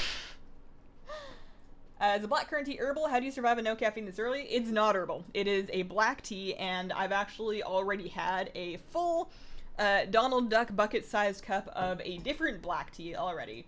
I do not survive on no caffeine. I actually can. Like, I can do okay without having caffeine super early. I'm not going to be super cranky if I don't get my tea first thing, but I will notice it by like 1 or 2 in the afternoon. I'll get a headache, and then I start getting cranky, and by then it's too late. By then it's too late. I can have tea at that point, but it's like the whole day is spent trying to like recover my state of mind, so I prefer to just go in early on the tea, and then I don't have to worry about it. How have you been progressing on enjoying the war campaign? I just finished today and I really enjoyed it. I am not quite done yet. I have done, I think, 1 stage of it since finishing leveling. I did 1 stage of it while I was waiting for groups to form, and aside from that, I've been spending more time doing dungeon content. So I do need to finish it, and I've been really enjoying all the steps of it. I think it's one of the better done pieces of storytelling questing content they've put in. But I'm not done yet. Have you gotten any of the new BFA mounts yet? No, I've barely gotten any of the BFA pets. I'm just trying to get rid of my item level 268 staff. Trying to get my friends into WoW, none of them want to play. In my experience, you can't make people want to do anything. They're either going to want to do it or they're not, and the best thing you can do is just make your peace with that, and if none of your friends want to play, then continue to be friends with them and continue to do all the things that you did with them, but don't be afraid to make new friends that play. I say as I haven't made any new friends in my life in the last, like, ages. Seed, then DPS that mob. Do you know how to do the war fronts? They're not open yet. I can't tell you exactly what to do when they do open, but I know they don't open until, I believe it's September 4th when the raid opens. I think that's when it is. They're not open yet anyways. Hazel just tuning in on lunch. What did I miss? How many runs did you do? I think we're like halfway done-ish, approximately. I'm not actually super up to date. You didn't really miss much. We had a short period where YouTube had a server issue and chat went out, but I was still streaming and I didn't have anybody to talk to, and I got not weird, a little odd. First time watching, I usually re-watch your streams while doing art, and all I do is crave tea. Oh man, I really hope that I don't actually give anybody a caffeine addiction that they didn't already have. I don't personally feel bad about my caffeine addiction, but it's something that I was aware of the risks of when I started drinking tea, and I feel like I would feel bad if anybody else had like wasn't into caffeine and then they got into tea, and or at least without doing the research of what regular caffeine, does. It's not the worst thing ever, but it's also not great. I hope I'm not ruining lives out here. Is it possible to main a class, or do you main a spec? I'm pretty new to WoW, just started at the end of Legion. Different people will do it in different ways. There's many people that will main a class, but switch specs depending on which spec is performing better. Some people will actually switch specs based on what kind of content they're doing. Especially if the stat priorities are pretty similar, they'll just take one set of gear and they'll do, they'll do dungeons as one thing, they'll do raids as a different thing, for example, or they'll go a certain spec for questing. But me personally, because I play a Shadow Priest, and the other two Shadow specs the other two Priest specs are both healing, and I don't really have any interest in PvE healing, so I main the spec specifically. But Shadow Priest is a little bit of a unique case in that it's so thematically and gameplay-wise different from the other specs on the class. So it's easier, I think, with other classes to get away with maining the class and not the spec. People definitely do main the spec with other classes, but you're less locked into it. Did I pick up the thing? Am I still wearing it from last time? Well, oh no, the weapons haven't spawned yet. Apparently I did put the weapon on last time because I'm not wearing one at all right now. Maybe that's why my Seed of Corruption wasn't doing all that much damage. This is 2018, we all have caffeine addiction. There are people that don't, and those people are probably more emotionally balanced than me throughout like any given day. Shadow Fury stuns things. It doesn't actually do any damage though. I feel like all I've done is collect battle pets in BFA. How do you get along playing WoW solos? My friends don't play either. It can be tough at times. I would say that there's two aspects to that. One of them is the things that you're able to do, and the game has done a pretty good job in recent years of, the game has done a pretty solid job of making it so that you can get into things solo. You can both use the group finder or just random queue for your normals and your heroics. You can use the group finder, get yourself into mythics. And I would say that if you are pugging a group in group finder for a mythic or a mythic plus once those open up, do your best to be a little bit social and, show your best version of your character so that people want to group with you again, and then offer out your battle tag if you would like to play with them again, and you can make some friends that way. And then as far as the social aspect, I think that's what streams are really good for. For a long time, I didn't play WoW, like, for the first, 3, 4, 5 years of my WoW career. I didn't have a guild. I didn't really play with anybody. I played with my friends in high school for, 3 months, and then they all quit. I hope it wasn't me. And I just played by myself for a long, long time, and I think that I got a lot of my, social WoW fix through watching YouTube. Twitch wasn't really a big thing back then. I don't know if Twitch was a thing back then, or if it wasn't nearly the thing it was now. So I didn't watch streams because there weren't really any, but I watched YouTube videos. I watched, Total Biscuit and Jesse Cox, and other big WoW creators, kind of like in the sort of the Cataclysm era was most of it. I would watch YouTube videos of creators that I really enjoyed making WoW content. And even though I wasn't playing directly with them, I still got that kind of social experience of hearing what somebody else feels about a given thing that's going on and then comparing that against your own opinion. So I think that having your favorite content creators and watching streams and videos it won't replace your WoW social life, but I think that it can be a good augmentation, especially if you're either low on people to play with, or maybe your people that you want to play with just aren't around. Okay, that one's done. Boosted a feral druid and it's rough. Caffeine doesn't have any effect on me. Drinking herbal mint and chocolate tea. I'm British, so I feel like tea is in my DNA. Hazel, in your opinion, what is the best way to clean the ear pads of a headset? That's a good question that I don't have an answer for, and it's going to depend on what they're made of, and whether or not they remove. Many of them I know are actually removable. So if it's a cloth one that you can remove, what I would do with that is I would take it off, and mind that this is for cloth and not for leather, but I would take it off and I would take it into the sink, and I would use a tiny bit of detergent, just a tiny bit, and I would hand wash it in the kitchen sink, under running water. Just kind of rub it between your fingers with a little bit of soap. Make sure you get it really well rinsed, and then hang them up to dry. If it's leather, I have no idea how people clean leather, and if it's attached, then you probably just want to get a damp cloth with maybe a little bit of spray cleaner if there's some grease to cut through, and then just kind of wipe it down with a damp cloth, spot clean it like that.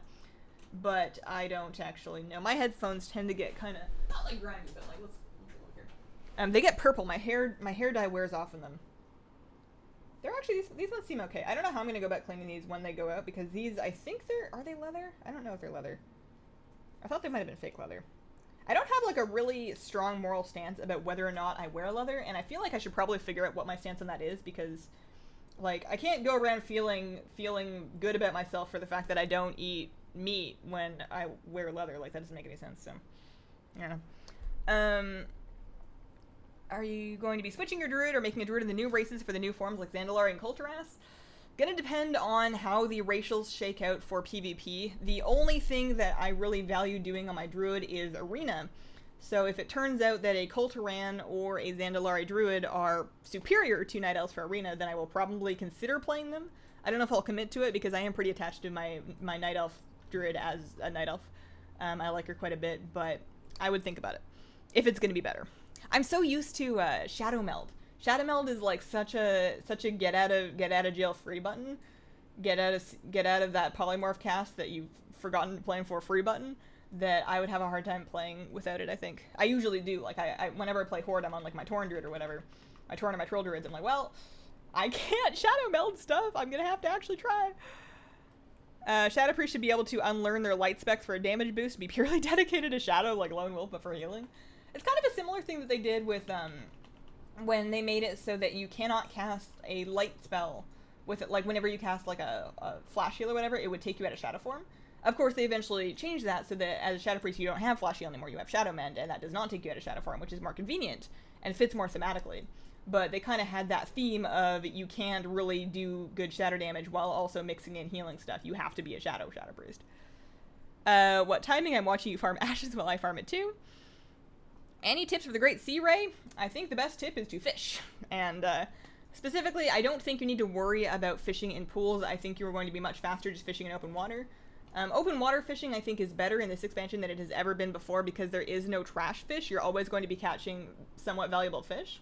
And because of how valuable aromatic fish oil is, even if you catch a fish that's like the lowest priced one on the market, you're still going to be able to turn it into fish oil and sell it for a reasonable amount of, or sell it or cook with it. So just pick a spot, any spot, open water fish, have fun, hope you get lucky, or buy it on the auction house. I don't know how expensive they are. I'm not planning on buying one. I would like to see it drop myself, but I haven't been spending a whole lot of time fishing just yet. Purple makes it cooler. Hazel, I love your videos. I make my friends watch them even though they hate battle pets. Oh no. Oh man, I feel like that would be a special form of torture if somebody like really hates battle pets. It's like, here, listen to which pets you need to do this thing that you're never going to do. Hey Hazel, hey doggy, hello everyone. Hey Crimson, how you doing? I tried tea for the first time. It just seemed to taste like hot water. What am I doing wrong? So there's a lot of different things that can make that happen. It depends on the type of tea you're making, the temperature of water you're using, the quality of tea that you're using, and how long you steep it. So those things need to be in balance, and what that balance is going to be different depending on what kind of tea you have. So if you made a green tea and it tasted like water, or it tasted like bitter, gross water, then you probably didn't use the right temperature, and you might not have steeped it for long enough. If you made black tea and it just tastes like water, then you probably need it to be hotter water. Like if you're making a black breakfast tea, which is a good place to start, you want as hot of water as you can, to the point that not only do you want to make sure that the water is boiling, but you would actually, ideally, you know, I don't always do this, but I try to, pour some boiling water first into your cup and your pot and whatever you're using to brew it with. Preheat them, like switch the water and let it sit if you can, so that when you pour your water into your pot or your cup, it doesn't have like an immediate temperature drop because of the coolness of the ceramic or whatever it is. So if it's black tea, preheat your stuff. Make sure that you're steeping it for long enough. Black teas, I usually start at 3 minutes, 3.5, and I go up to about 4, depending on the type of black tea, but usually between 3 and 4 minutes. And make sure you've given it enough time. What do you think, Island Expeditions? That is a good question. I think so far, I should lay out my experience. You know where I'm coming from on this. So far, I did all of my 7 or whatever Island Expeditions last week to get the, what do you call it? Like the weekly Azerite power thing. Did that. And I did half of them by pugging them. I did them all on normal difficulty because I don't have a weapon that's higher than 268. I did half of them on normal difficulty, and I did half of them on normal difficulty with my friends. So half were random queue and half were with friends. And I think that there is a appeal to running them repeatedly in order to farm the stuff you get from them, like specifically the mounts and the pets.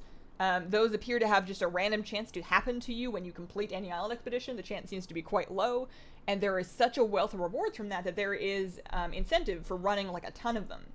And I think that with higher levels of gear, there could be some satisfaction in running a ton of them as you learn which areas are the best ones to hit, as you learn how the different NPCs work and what's the best way is to maximize your gain, like do them the best way. Like as you get strategies, I think that it'll become more satisfying, but only if you're running in pre-made groups, because once you start pugging, it doesn't matter how good your strategies are if everybody's just running around doing their own thing. So without strategy, and just doing them for the Azerite power, I think they're very underwhelming. They feel very grindy. It feels like a world quest that I don't especially want to be doing. But I do think that there can be an appeal that might come out later as we get more geared, when you're trying to optimize and min-max them as you grind a whole bunch of them trying to get these mounts and pets and stuff. I also think that they need to do a much better job of showing you that there is a chance to get these extra rewards from them, because nowhere in the game does it really tell you, hey, when you finish this, it might give you a thing. If you go into the pet and the mount journal, you're going to see those things listed, like the pets and mounts from island expeditions. You're going to see them listed, and they're listed as source island expeditions.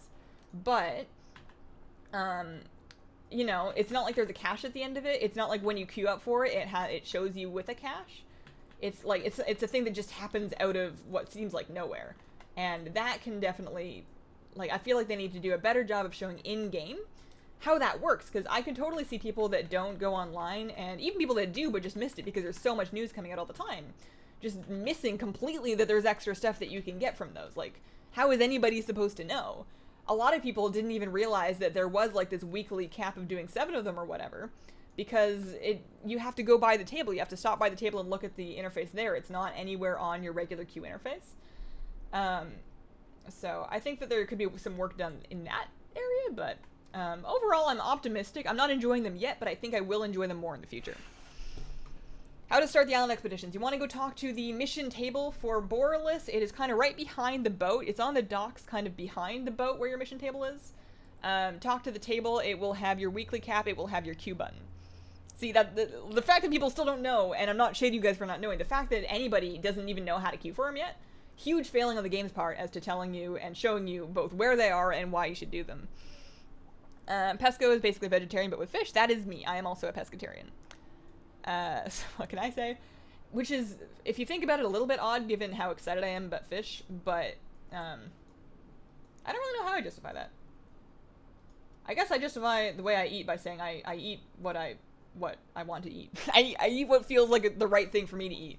I don't think that I'm better than anybody else for eating or not eating another thing. I think that it's a nice bonus if I have like a lowered carbon footprint or whatever.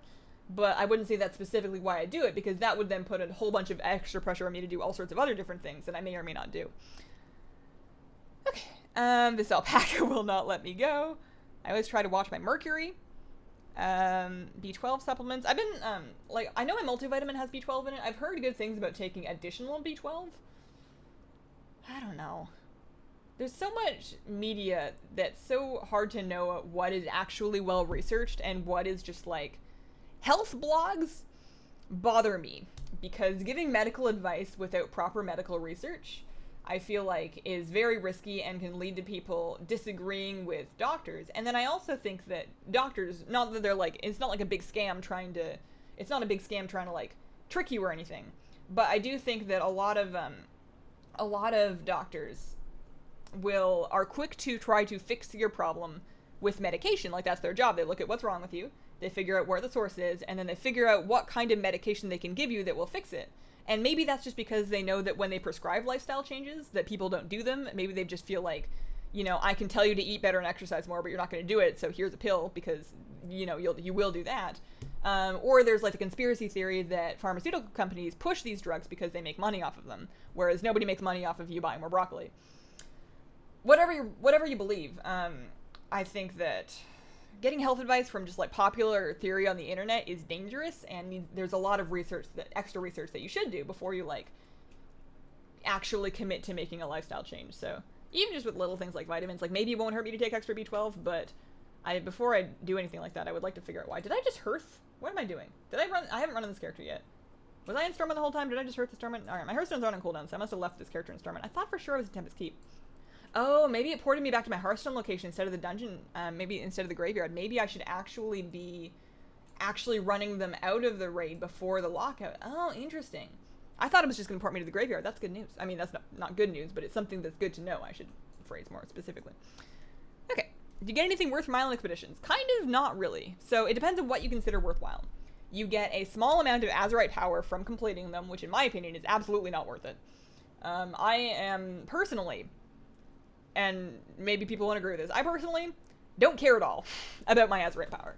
The catch-up system is structured in such a way that even if you do fall behind, you're not going to fall that far behind, and you can just be lazy, and you will get to the place where the person that was grinding really hard got, like, a week or two ago. As long as you don't mind being, like, a week or two behind, or 3, like, I don't know how long the lag is, but as long as you don't mind being a little behind the curve, it's not like you're going to completely fall off. You can just do the bare minimum and get by perfectly fine.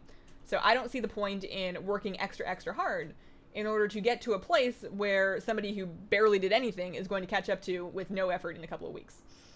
So I choose to just put in no effort. I don't really care about grinding Azerite power, and it gives you not even that much Azerite power from the basic ones. If you do your weekly cap, like if you do your 7 or whatever island expeditions worth of Azerite farming, it'll give you a much bigger amount of Azerite power, and that is arguably worth doing. It gives you like 2,500 or something. It's a pretty good chunk, so that's good. At the end of your, at the end of an island expedition, I know how to speak English. At the end of your island expedition, there is a chance for you to get additional rewards. So one of those things is island doubloons. And you'd be like, wow, this currency is purple. It is an epic currency that goes into my currency tab. Wow, this must be really great. What can I buy with this? The answer is nothing good. You can get a couple of specific in-island expedition consumables that only work in island expeditions. You buy them actually in the starting area of the island expedition. I was running around Borealis trying to figure out where to buy these things because it said that you could redeem them in Borealis. You cannot. The vendors are actually on the boat before the thing starts, like in your prep time. The consumables are fairly strong within an island expedition, but that's kind of all they're for. So I've been just kind of saving them up and hoping that I can stock up for like doing a more difficult island expedition later, maybe. I don't know. But yeah, those are just 4 in-island expedition consumables. You can also get specific little rep items. So I got once, randomly, a 7th Legion insignia, and that item was like, turn this into Vindicator Jelana or whatever. And I go turn it into her. She's like the 7th Legion emissary, and she gives me some rep. So you can get bonus items that you can turn in for rep. I don't think they're all working right now because I got an exotic spices that wanted me to go turn it into Jinjin Shinshin. I don't know how to pronounce it, but like the Pandaren lady out in Anyport. It wanted me to go turn it into her. It wanted me to go turn it into her. And I did so. And she was like, well, I would like that, but you don't meet the requirements for that quest. I'm like, lady, I'm holding it. It's right here. Do you want it or not? And she's like, nah. So hopefully that gets fixed because I don't know what I need to do in order to be able to turn that into her. I've done all of the quests in that area. So, yeah, rep items, doubloons, and then there is a rare chance to get collectibles. So there are pets, mounts, and toys. And if you want to browse what's available from that, just go to any one of those tabs, search for Island Expeditions, and you will be able to see the drops from that. So those things have a chance. They don't drop from, like, things you kill in the expedition, but when you finish the expedition, they have a chance to just drop, like, in your character pane, kind of along with those other things you get. So we got a Chasm Leaper, we have the Eternal Hound, we have Squawks, there's another Parrot Mount there, there's a Surf Jelly, and a Twilight Avenger. As far as pets go, there are a ton of pets available from that. You know, you've got all of this stuff, just like creatures that you tend to see out in those different islands. Inky is a really cute one there. Lots of pets, and I believe it's the same thing with toys. Are there toys? Island Expedition? Yeah, there's some toys as well. Those seem to be fairly rare. I've heard of people getting like 1 here or there, but most people I know ran 7 of those things, didn't see anything. And there are so many rewards that it seems very likely that that is intended to keep people doing island expeditions for the whole expansion. So that's kind of why. Hey, I caught you live. Thank you for Alcoholic. It's awesome like you. You play a female dwarf. I thought female dwarfs did not exist. I like mixing up my races and my alts up to a point. There are a couple of races that I just don't really have alts of, not for any good reason, but just because I don't really like them. But I do really like playing female dwarfs. My monk is a female dwarf, and my shaman, both female dwarfs. I like them both quite a bit. I usually go with this red hair on a female dwarf. I don't usually change the hair color too much. Will you raid Mythic and Heroic raids? I am a Heroic raider. I am not a Mythic raider. So my guild does Heroic 2 nights a week, and we'll be starting that as soon as it opens. Well, we usually clear normal, and then we get into Heroic, but I do up to Heroic. I don't do Mythic. Yes, you're right, actually, Kai, you're right. The weekly quest for doing your island expedition cap also gives you 1500 reputation with your war campaign, which is valuable. That's worth doing, too. I could not disengage from the alpaca. I had to hurt. Oh, no. Sleepy puppy. Missed the first bit. Did you get ashes? No, not yet. I sold an offhand fish from expeditions for 250k. I heard about the weapon, that not only is it a fish weapon, but I heard that it has fish weapon physics. Like, when you're slapping stuff with it, it's actually, like, flopping around like an actual fish. Little morbid. You know, poor fish. But, like, that's really cool. My favorite YouTubers and streamers? That's like, I don't actually consume a lot of WoW, which is funny because I make it, but I don't actually consume a whole lot of WoW YouTube and streaming. Back when I used to watch WoW streamers on Twitch, I used to watch a lot of Savix. He had like kind of a PvP focused stream. I haven't been there in a while. I just haven't had time to watch Twitch. As far as YouTubers, you know, the usuals, the big hits. Taliesta and Nevatel are adorable and precious, and they work really hard and they make really cool stuff.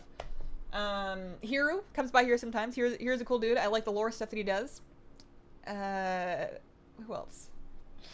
I don't want to just name a bunch of people because people will be like, well, you didn't name this person, you must hate them. I don't hate anybody. I don't have a problem with anybody. I don't know if I've ever had beef with anybody in my entire life. Is that true? Yeah, oh, well, no, there was this one guy, I had a roommate, who threw out my cheese grater. I never talked to him again. I lived with him for another, like, 6 months after that. It was a sentimental cheese grater. It's a whole thing. Yeah. I've never had internet beef with anybody, let's put it that way. Floppy fish, mace, vamp, corpse, jealous. Is your alcoholic working? Mine is broken. I don't know. I haven't been actually using it. I haven't really gotten into using it all the time. I've got Snapper and the juvenile brine shell from Island so far. Are you pretty good at PvP? I think the good is entirely subjective. I'm better than some people and I'm worse than others. I used to do. I'm better than some people and worse than others. I'm very rusty. I had a heyday. I had a time at the end of Warlords when I was actually practicing a lot and I was proud of the rating that I was able to do and I felt good about my abilities within Arena, but it didn't last very long. I burnt out on that. I played way too much. It was just a toxic environment. It was a toxic community. It wasn't adding to my life and it was really bad for my mental health, so I stopped. My guild is literally just my wife and I's alt and we run hella fires. It's a floppy fish, almost kept it. My friend got the floppy fish, I'm so jealous. I'm not surprised that it's selling for so much. It's like just something really cool looking, like really cool looking transmog like that. It's super, super valuable. Nobbles lore videos are great. Why the cheese grater? Well, it was a gift from my mom and like at that point I had just left the country, so that I was living a country apart from my mom, which was hard for me. I used to spend a lot of time with her, and it was a sentimental gift. And it's not that just he threw it out, he broke it. Like, he used it, and he had we had separate dishes and stuff, so I didn't mind other people borrowing my stuff, but it wasn't like it was a shared house thing. It was my own that was a present from my mother, and he used it, and then broke it, and then threw the broken pieces in the garbage, and then didn't say anything. And I just found that so disrespectful that he wouldn't even tell me that he broke something of mine. And maybe thought I wouldn't notice, I don't know, but I just never really got over that. And that's probably immature of me. It's absolutely immature of me. It's not a very cool thing for me to do. It wasn't very mature. I would probably react differently now. It was a fair number of years ago. But I'm very stubborn when it comes to grudges, I guess, which is not a good character trait. It's not something I recommend, but I never really got over that. He used my reaction clip in his video. I have yet to find that. I haven't seen it. You had beef with the turd salesman that don't respect the snails. That's true. I didn't like that guy. But I don't know if I would call that beef. Like, I think it's perfectly normal and acceptable to not like somebody. Nobody's gonna like everything. Plenty of people won't like me. That's just a fact of being public. That's just a fact of being an alive human. I guarantee for every single one of you, there are people that don't like you, and that's totally fine. There are people you probably don't like. You don't have to like everybody. What makes it a problem is when people start being rude or exclusionary or discriminatory or, you know, actually hurtful. You know, if there's somebody like the turd snail salesman, that I didn't like that sales guy. So I'm just not going to shop there anymore. I'm not going to go like write a bad Yelp review and trash the store. It's not necessarily their fault. I'm not going to complain to his manager. I'm not going to like find his mom and call her. I'm just not going to go there anymore. There are other places for me to shop, and that's fine. That's how the world works. Like if somebody watches my stream and they're like, "Wow, I really hate this girl. This sucks. I don't like it." That's fine. They can leave. It's not a problem. I don't require anybody to be here, and it's not like it's mandatory. So they can go watch somebody else. It's not, and like it's a valid opinion to have. Nobody has to like anybody. So how did I get started on this? Beef? Yeah. I don't think that not liking somebody means that you have beef with them. You just don't, like, I don't know. Just leave it alone. Just do something else. There's so many other places in the world for you to live your life. Would you say that the roommate degraded you? Oh no. After 5+ years of playing League, PvP and WoW is the last thing I want to try. And I don't want to shade the whole WoW PvP scene. There are wonderful people. I met some really wonderful people and had some really great times doing PvP. I would just say that in any kind of PvP competitive environment, especially with a rating system, if you are pugging, there is going to be toxicity. It's the combination of like the anonymity and how disposable partners are and how attached people get to their rating. And if they feel like you're threatening their rating and they can get rid of you, they're going to do so with extreme prejudice. So it's not necessarily the fault of like, it's not like the whole community sucks. It's just kind of a byproduct of how rated pugging works in every game, any game. How did he break a cheese grater? I've been using the same metal one for a decade or so. We'll never know. What do you use to stream with? OBS. You say there's people that don't. Maybe everybody likes you. And it doesn't have to be like a huge, long, toxic, like festering thing. I don't know. Maybe I've gotten off. Maybe gotten the wrong way. I've heard of people who didn't like various WoW celebs. Never heard of anybody not liking you. Oh, they're out there. And it's not like I'm not like complaining about my haters. Wow, that would be weird. It's just a fact of being a human being. You're not gonna make everybody happy, and the sooner you let go of trying, the better off everybody's gonna be. Just don't be rude. Just be nice to people. Be respectful. It's not hard. I hope it drops. First time catching you live. Sending some good luck with Ashes from Finland. I enjoy watching your vids. Thanks. I hope that it works. Ungrateful. The cheese grater puns are pretty good. Not the only Finnish person here. That's really cool. Is the Legion fishing pole still in game? I had to take a break. Didn't get to work on getting it. It is still in the game. It does function for BFA content. It is, in my opinion, still worth getting. Doing it with a group of friends makes it 100 times better. Oh yeah. PvP was always so much more fun with a group of friends. Like, not just people that you know, but people that you know that you feel like you can be yourself with and let your guard down and just like try honestly, because there's something very vulnerable about trying your best at something you know you're not good at. And when you do that with strangers that will be very quick to pick apart all your flaws, like, you know that you're making mistakes. That's not news to you. You know, you don't necessarily, I mean, maybe it's different from other people. Maybe some people really do need the feedback to find out that they need to improve certain things. But like, if I'm doing arena and I mess up, which is frequent, happens frequently and a lot, I know I made mistakes. I know I'm not playing the best. And doing that with, like, that's a vulnerable state to put yourself in with pugs that are not going to be nice with your feelings. See, it's so much more fun when you can relax and kind of let that wall down and just make your mistakes and try again and be better with people that you know will still like you and want to spend time with you and hang out with you, even though you got them killed because you fell off the bridge. I don't have ashes either, been farming for so long. Good luck. Thanks, guys. No dice on that one. That was attempt number 58. How many characters do we have left here? How many are we doing? Work orders take 40 deep sea sad. No thanks. I haven't been doing any of the work order world quests because I could sell that stuff, you know? You can make gold. You can have gold. You know what? You can spend gold on anything but like Brontosaurus mats. Brutosaurus.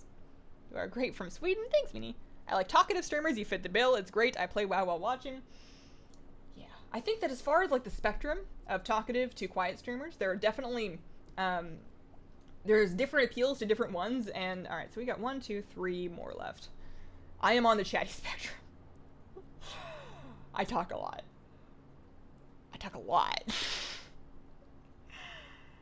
Oh, man. I was standing 20 yards from a fishing node. It said there was no fishing node nearby. Oh, the undercurrent. Yeah, no, the thing that works specifically is the transform, the swim speed shark form. And I think that the water walking works too.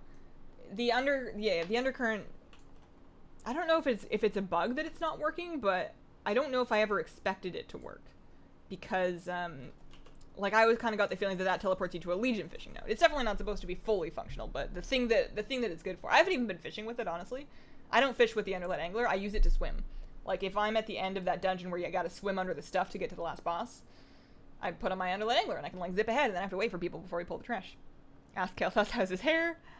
Hoping to find a nice guild, sick of the pug life. Have you managed to get any of the pets from Island Expeditions, either in beta or on live? No, I didn't actually do... I did, like, one Island Expedition on beta in my entire beta experience, and then I didn't do any more until live, and I did 7 this week. For my weekly cap, I did exactly as many as I needed to do for my weekly cap. I did all of them yesterday. Did not get any pets or mounts, nothing.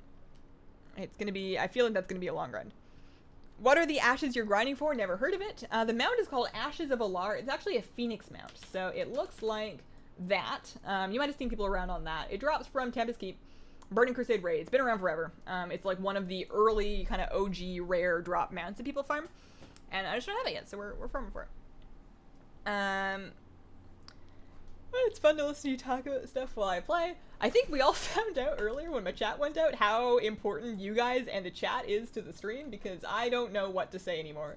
I used to talk to myself on stream without chat, like when I first started streaming when there was nobody there, because that's kind of like all you really had to do. But if that's a learned skill, I have lost it. I don't have that skill anymore. I don't have this flight point. The good thing to do is going to be to actually go pick up this flight point so I can do this again if I forget. It is faster to get to Tempest Keep from the Dark Portal, but if I don't like auto flying. Like, I don't like auto run flying if I'm streaming because I forget that I'm flying. So I'm going to try and pick up the flight point so that I can automatically set myself up. Next week, I'm going to, once I know my characters have kind of like reset and they ported to the front of the dungeon, I'm going to try and remember to log into all of them to walk them out the door. Can you Swedish? No, I don't know any Swedish words at all. I had that mac and cheese I was talking about. Nice. I might do mac and cheese for lunch now. I think we've actually talked about it enough to the point that I think I want it for lunch. Did you hear that the secret finding Discord is close in solving the puzzle for the hive mind mount? I have not heard yet. That's exciting. They're fast. You'd think that they would be spending some time leveling first or something. Will you ever collaborate with any other streamers again? I won't say never, but I will say that Poor Hero is still waiting for me to put out the video collab we filmed like months ago. So it would be very rude of me to even try and take on anything else until I've at least gotten done with that. I am odd about doing things myself.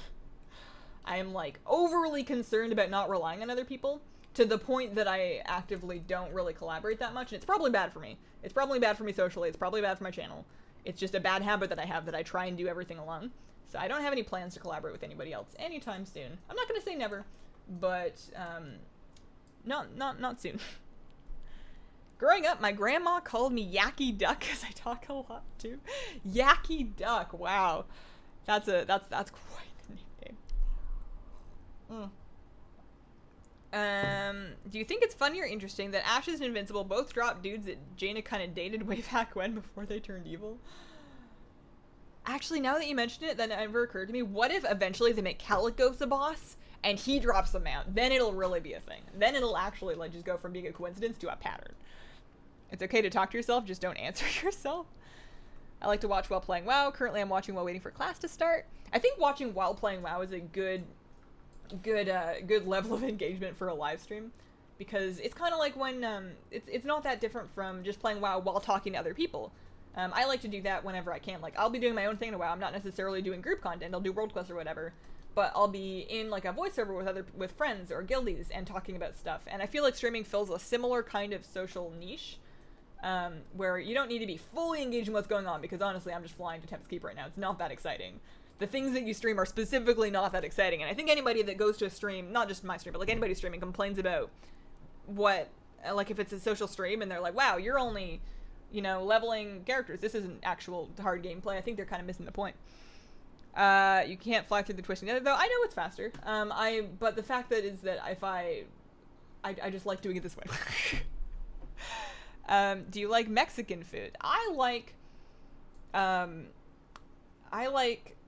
the Mexican food that I have had. It is probably not very authentic because I have not been exposed to authentic Mexican food.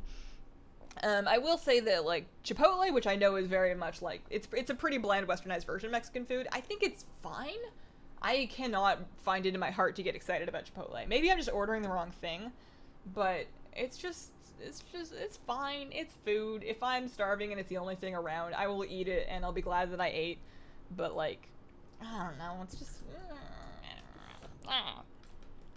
Fish is fisk, dog is hun, cat is cat. See, you do know Swedish? I feel like I would have the hardest time trying to get the accent. I'm already horrendously embarrassed whenever I am practicing, like, my Duolingo Korean lessons by myself with nobody else around and nobody to possibly hear me. I embarrass just myself just because my cat heard me attempt to say things with what is probably the worst accent on the planet. Because I feel like to some extent you should try to say it in the same way that native speakers say it, because it'll be easier for them to understand you. But I also don't want to feel like I'm faking an accent that I don't have. You know, I don't want to make it, I don't know. Languages are hard. I just started watching your streams. I would like to thank you for all the tips for BFA because it's been very helpful. Thanks for stopping by the stream. How are you liking the new iteration of Shadow Priest? I'm pretty disappointed. I haven't been playing Shadow for Dungeons at all. This all the way. I've been actually enjoying Shadow the most in Dungeons. Like, I enjoy it for questing, but I feel like Dungeons are where it really starts to shine because we have Shadow Crash as part of our single target rotation. When you actually get to Shadow Crash on multiple targets, it starts to get really juicy and start to really go. Taco Bell? I don't know if I've actually really had... Actually, I had Taco Bell once. My husband was, wanted, like, we tried it once just to see if it was something that we wanted to ever eat. And I had it and I was like, maybe it's better if you eat meat. Their bean burrito option was not inspiring. Come to Texas? I have not gotten any goodies from Island Expedition yet. Not anything except for, like a rep token and some doubloons. That's about it. Taco Tuesday. Why is Chipotle pronounced Chipotle, but Aristotle is pronounced Aristotle? Is it Aristotle? Is it not Aristotle? I've been saying Aristotle. I've never heard anybody say it out loud.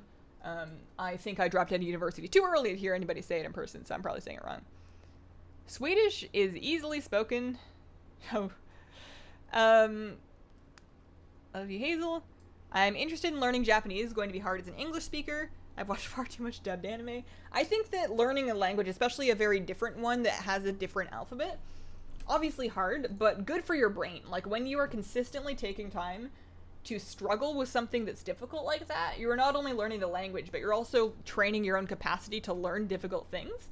And I think that it's going to make you more patient and more adept at other things that you need to apply your brain to. That is one of the reasons why I continue to attempt to learn languages, because I feel like it's just generally good brain exercise. It's important to figure out proper tongue placement when learning a new language. Once you get that, the accent falls into place. I've never thought of it that way before. When you start to play with 340 at level range DPS, you'll see how bad Shadow Priests are. Well, that'll be a sad day then. Arcane Mage is top DPS on Noxic. Well, I never... Noxic, though? Noxic? Do we still use Noxic? I don't know. Like, every time that I've ever looked at Noxic, they've had just such wildly inaccurate information. I don't know where they get it from. Maybe it's accurate now. I don't know. I haven't looked. Maybe it's just spit and truth. But I don't know about that one. Will you watch Overwatch and cheer for Canada? I will personally cheer for Canada because Jane, their coach, is awesome. I am going to be cheering... Like, I like to cheer... I'm not a... Okay, maybe this makes me a bad fan, but I cheer with a priority list. So I pick, like, 5 teams or so, and I rank them, and I will cheer for the top one first, and then if they get knocked out, I move on to, like, the next in the ranking. So, right now, the South Korean team is almost tied with the Canadian team in my priority list, just because, well, maybe it's not. It would have been if they had fielded Fleta. They have, like, Fleta is my favorite. I got a beta fish named Fleta back there. And he's on the team, but he is, like, backup. He's not going to play unless somebody else, like, gets sick or can't go or something like that, which is unlikely. So we're probably not going to see him play. So I'll probably cheer for Canada first and then follow that, but we'll see. I can count to 10 in Japanese and say some not-so-PG words. Everybody, you know, there's always that magical moment of learning a new language where you learn to say all the stuff you're probably not supposed to.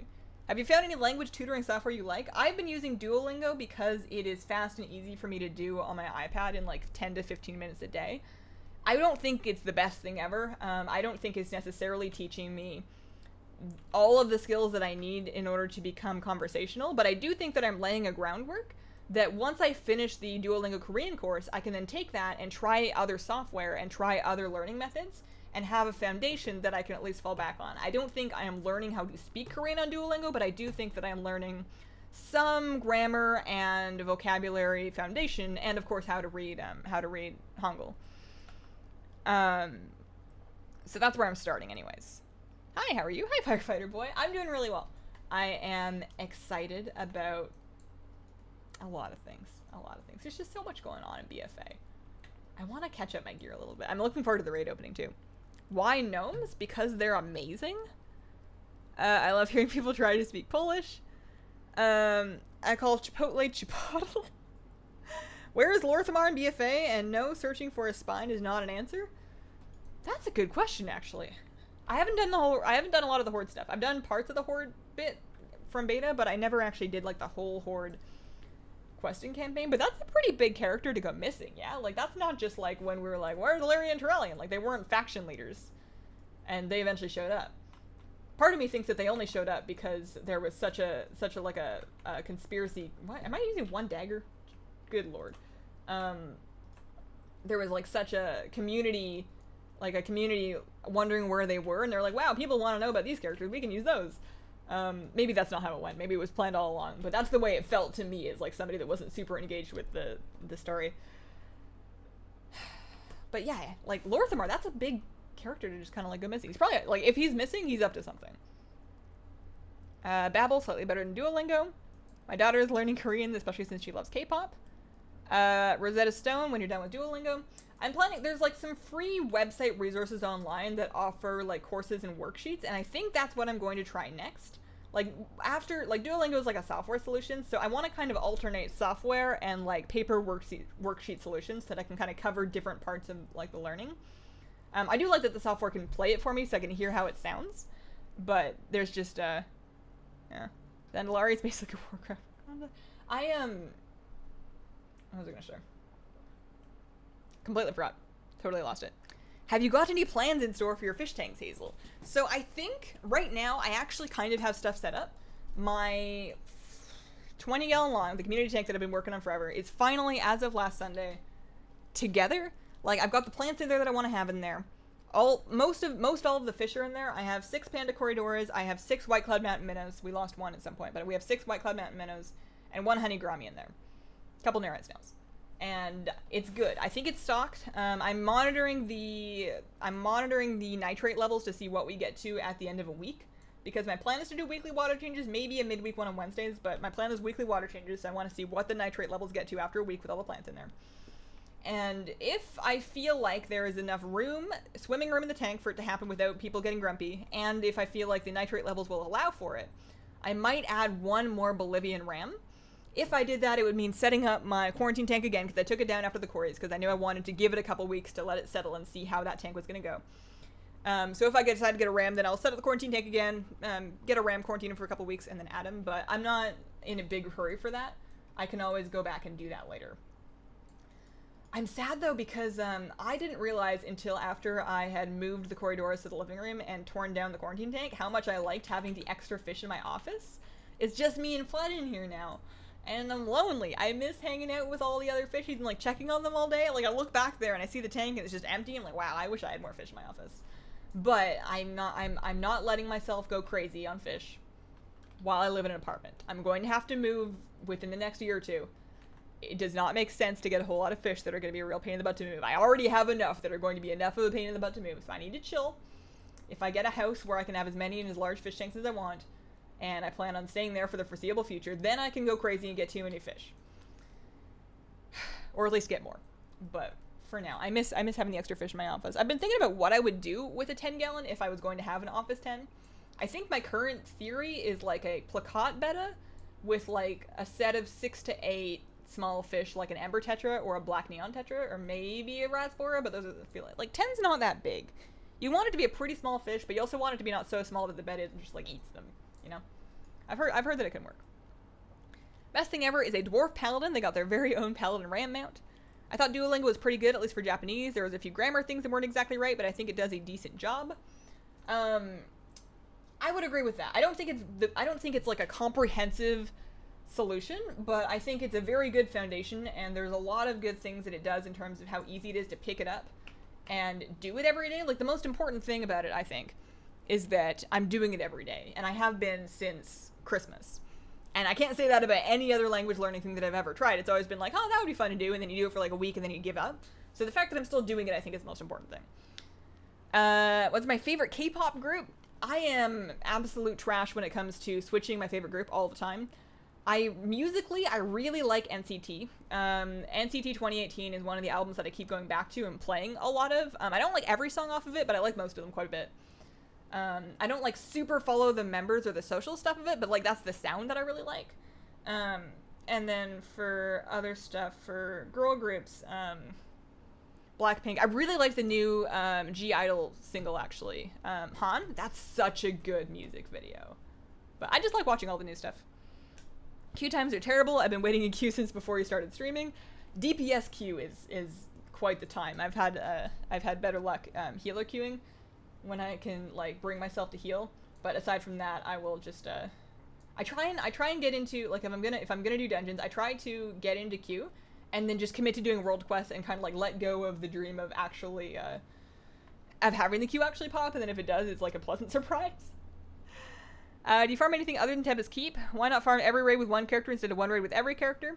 So I used to do it the other way. The reason I like this way better is because it cuts down on our travel time, and it kind of maximizes the excitement towards having one thing drop, and also makes it more likely that one thing drops. Like, when you are taking one character through every raid, half of the stream is flying between raids, whereas with this, assuming that I do it properly and I get all my characters set up outside the entrance, a much higher percentage of the raid can be focused on actually killing the boss and looting it, so you get more chances. So you would get them out faster. This is just a slightly more efficient way of doing it. I used to do it the other way. I do like 21, but they're done now. They broke up. Is over. And honestly, I've been hoping that CL comes out with some good stuff lately, but it's been a bit. Talk to Me in Korean is really good for learning. I think that's the website that I was looking at. Like, I think that was the free lessons that I was looking at. I think it was Talk to Me in Korean. I have not gotten the Great Sea Ray yet. I wish we could play as Tortolans. Tortolans feel very Pandaren to me. Maybe because there's a lot of reasons why they feel very Pandaren, but they feel very Pandaren. Can't queue last like a second. I'll heal any dungeon for you for fast queues.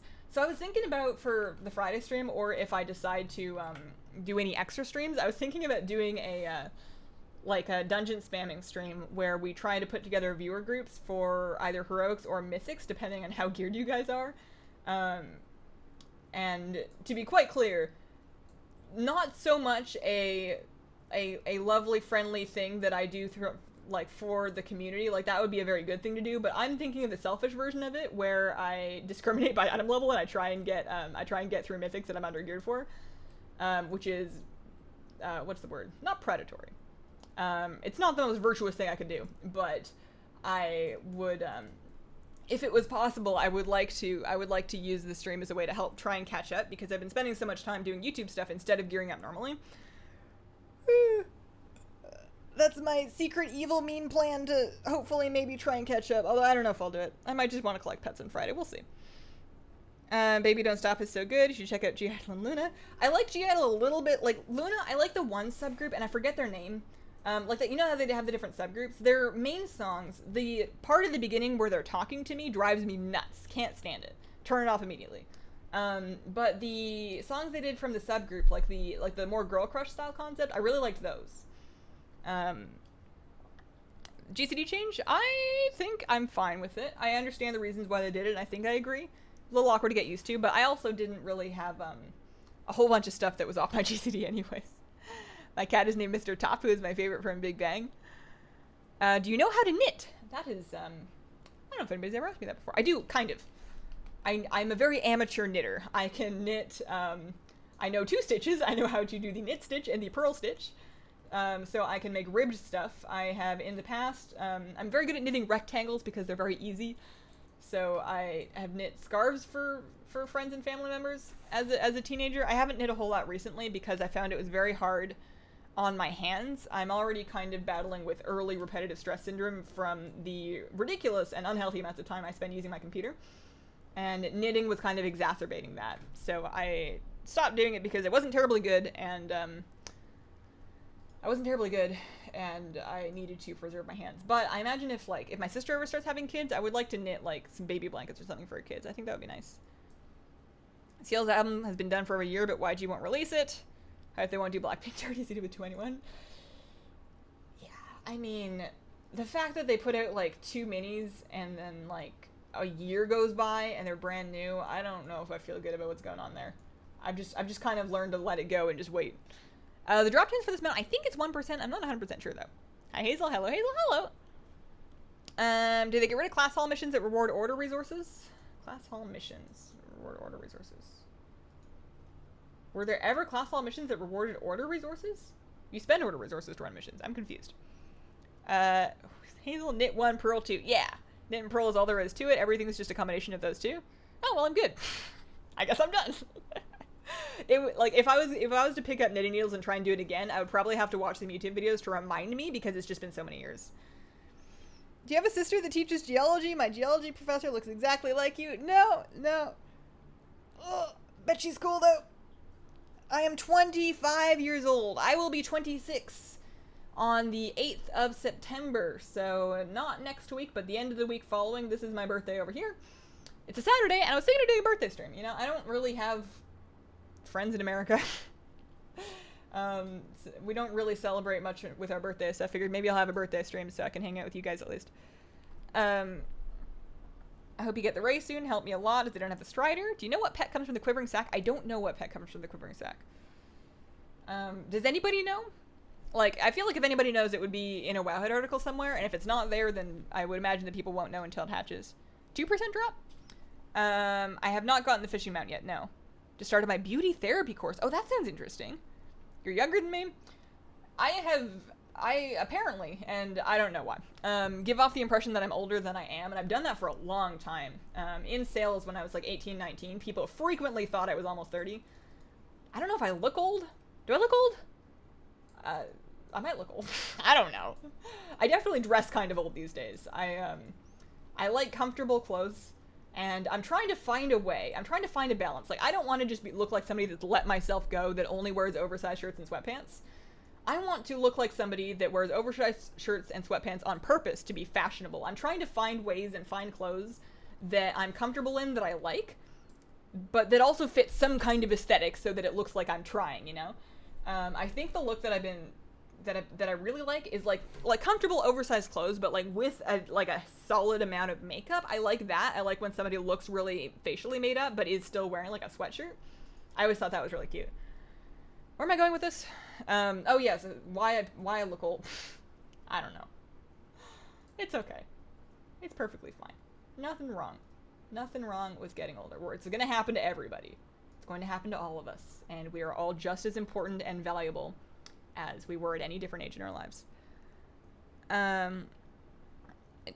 Do you know how you get pets at the island expeditions? It's just, you're right, it's just a random drop at the end. It's not very clear in the game that that's how it works, but at the end, when you finish it, when you sometimes just get stuff pop up in your chat log, that is when it can drop. Maybe I haven't accepted my own age yet. How did you go getting the million gold for Francois? I had a very generous friend that was going to get his, so he let me borrow the gold and hold it and get the chicken, and then I gave the gold back. So if you can find somebody that will trust you with that, because you know you can't steal their gold, then that is a valid way to get it. Can you show us the mount you're farming? I am looking for this one, Ashes of Alar. That one right there. Kind of an old one. Nice and simple. No luck. No luck. So I'm going to log out here. I have not turned in that Verdant Spear. If I turn in the Verdant Spear, will it stop dropping? You gnarly in your own unique ways. I think that's a compliment. Completely understand. I was 18 and 11 at 25ish at 16. Now at 30, finally matching my age. Is alchemy any good for making gold? I don't... Maybe somebody in chat can help you out with that. I don't know. come across as emotionally mature. Aw. I hope so. I feel like we all have high points and flaws. You seem about my age. I'm 32. Yeah, I'm 25. I was Luckbin, not here yet, but it's been so recently since we got. It's been such a recent amount of time since we got Invincible. I'm not really expecting this to happen. Like, we farmed Invincible for what, 2, 3 months, 4 months on 10 characters? It took a bit. It took a minute, so I'm not really expecting this one to just kind of like drop. Being remembered after you die is a great benefit of having kids. I did get Invincible, yeah, that one did happen. So, yeah, all these characters that I forgot to run out of the raid are just like getting ported to their Hearthstone locations, which is annoying. I should set their Hearthstones to Area 52 just so that if I do forget and that does happen, that I can, that I'm not getting ported that far back. I'm going to actually try and do that in this character. I'm going to set them to auto-fly to... That was the shortest sleep ever. I'm going to set her to auto-fly to Area 52, assuming that she has that flight point. I think she might. And then set my Hearthstone there, just in case I forget. Flasks are selling well right now. Alchemy is great for gold. I've been selling mats. Maybe you can do better with gold. I know with enchanting, enchanting is not profitable right now. Like, you can sell enchants for good amounts of gold. Maybe I just don't have the right ones. I haven't, I guess I shouldn't make blanket statements like enchanting is not profitable and I don't know. The enchanting that I have personally unlocked is not profitable. You could sell the mats for more gold than you would make by selling the enchant. But in any case, I'm going to get up, I'm going to reheat this tea because it's very cold, and I will be back in a minute.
Okay. Oh boy. Oh. I was about to like plop full-heartedly into that chair and then I realized I was holding a hot cup of tea and that was a bad idea. Oh gosh. How you guys doing? 34, played since vanilla. It's weird seeing younger players who've never experienced that or even BC. Well, how old is WoW now? Like, I know that there are WoW players that were born after WoW came out, which is mind-boggling. As an achievement to get all the battle pets from the Island Expedition, there are 28. Hello, Hazel and Chet. I need a good snail pet for the World Quest in Drusvar. Where can I get one? Pet battles. Coast of... So, the Shimmer Shell Snail and the... I've always used the Rusty Snail, but the Shimmer Shell Snail is one that comes up, I think. I think that one, like, comes with good breeds, maybe? Shimmer Shell Snail. Doesn't really matter, actually. So that one's from Darkshore. So I would just go to Darkshore. I would ride... Look at my dog. I would ride along the beaches, and I would try to catch them from pet battles that way. Just mister. People are going crazy for the green herbs as well. Yeah, Anchorweed's selling really well. 40s haven't been bad, less drama than the 30s. I'm interested to see how the internet landscape changes as popular content creators age through their 30s and into their 40s. Like, I'm thinking of, like, huge, really popular YouTubers and streamers. Not just for women, but specifically kind of thinking about women, because the way women treats aging women in the entertainment industry works a little bit differently than how men get treated. So I'm interested to see, because you've got, like, these huge, big megastars that started YouTube in their 20s or started streaming or whatever. And, you know, it's been 5, 10, 12 years, and now they're like early 30s, mid 30s. And they still seem to be doing great. And I'm just kind of interested if the content changes or if they're able to keep doing the same thing, if they need to adjust the tone of it, if the reception or the demographic changes. I'm just curious to see how that evolves as people get older and the way that the job evolves. I don't think that I'm going to be doing YouTube forever. I'm going to be doing it for as long as it makes sense. But it's just something that's kind of fascinating to think about is what, like, because this is such a new and young type of media, we don't have yet we don't really have a whole lot of references as to the different directions that people take their content as they age, you know? I'm curious. You should listen to Lubo's pre-debut lead single favorite. It's a girl crush concept with no weird English intro. Does it? Are you sure it doesn't have a weird English intro? Because I've heard that one. It's on my Apple playlist. Are you sure? Watching Panzer Forever, I can understand. You can be 19 and act older to get more respect. It's all about confidence. When did you decide to start streaming, and why? And were you nervous when you started out? I decided to start streaming at like I'd already been doing YouTube. I started YouTube first, and I started streaming like a year or so into that because everybody else was doing it.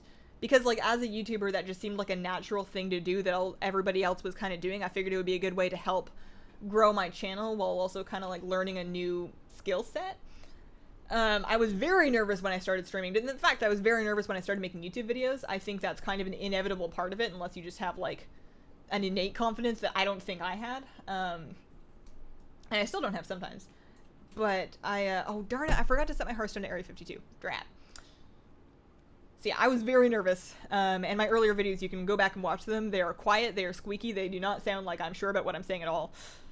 But yeah, and it just kind of changes over time.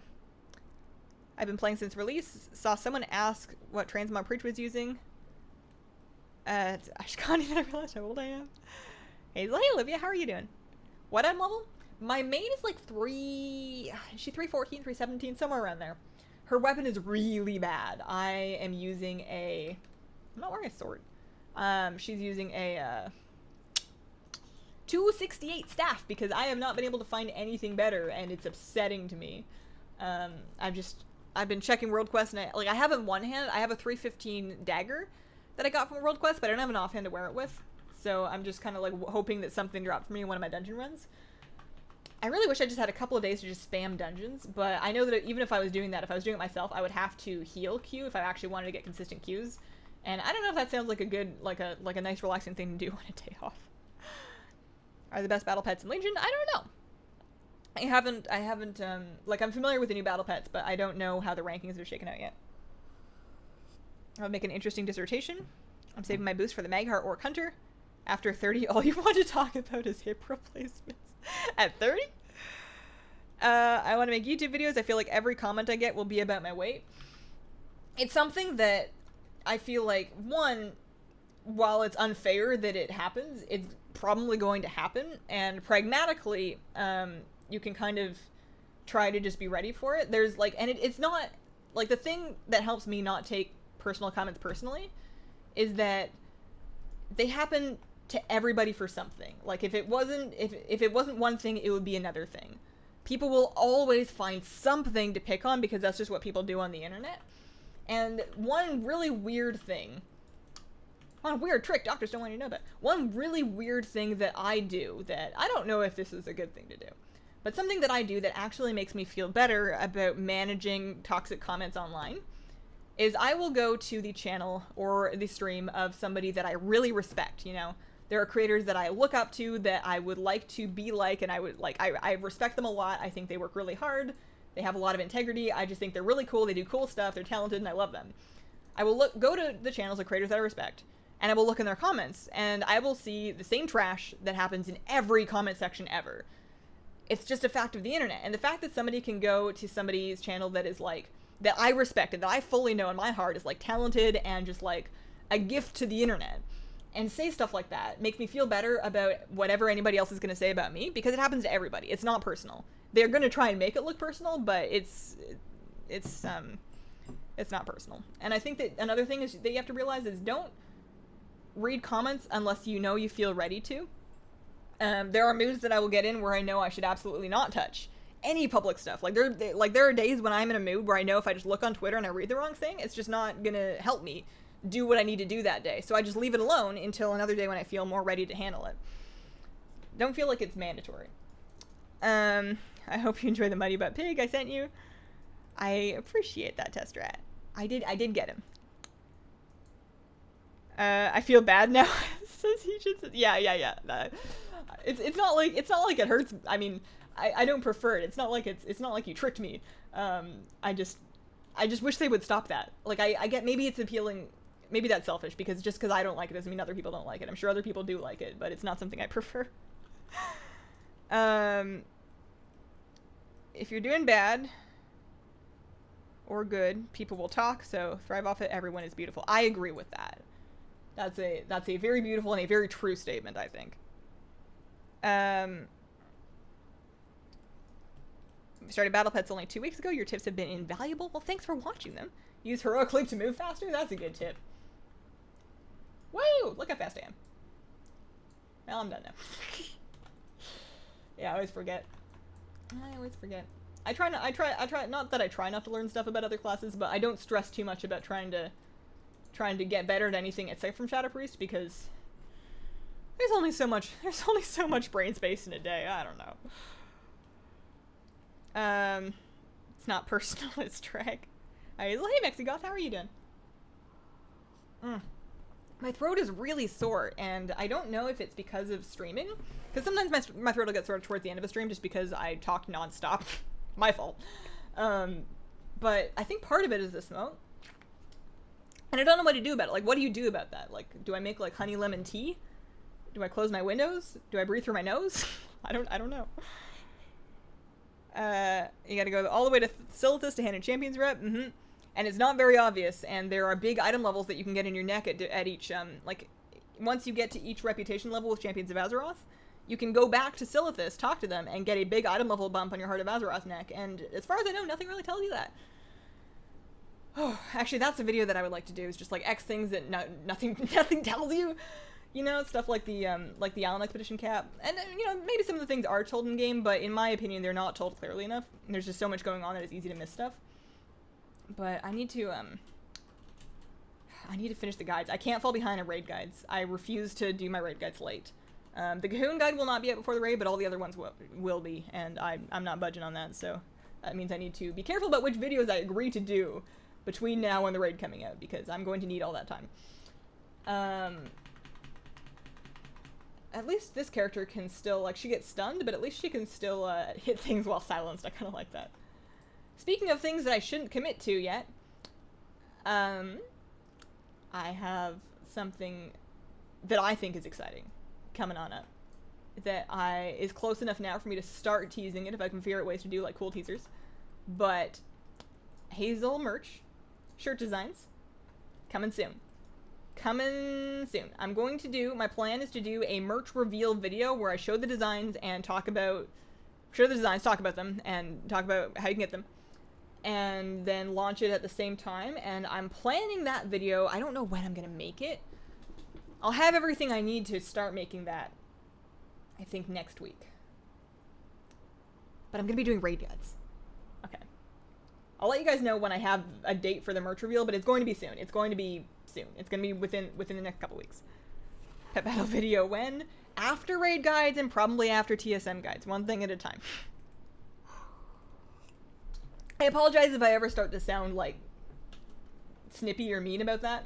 I'm really trying not to. I totally appreciate that people are looking forward to stuff that I'm planning. That's my name. Is there a portal to Silithus? Yes, there is. Along with the other portals in your capital city. In the portal room, there is a portal that'll take you back to Silithus, so that's nice. I should probably include that in that video. Okay, so no luck on that one. That was attempt number 61. Find the children in Drustvar. Closing windows will help if it's smoky out, not a ton, better than nothing. If you have an air purifier. So we do have an air purifier, and we could close the windows, but the thing is, it gets like 80, 85 degrees in here with the windows closed. We don't have enough air conditioning to bring the temperature down.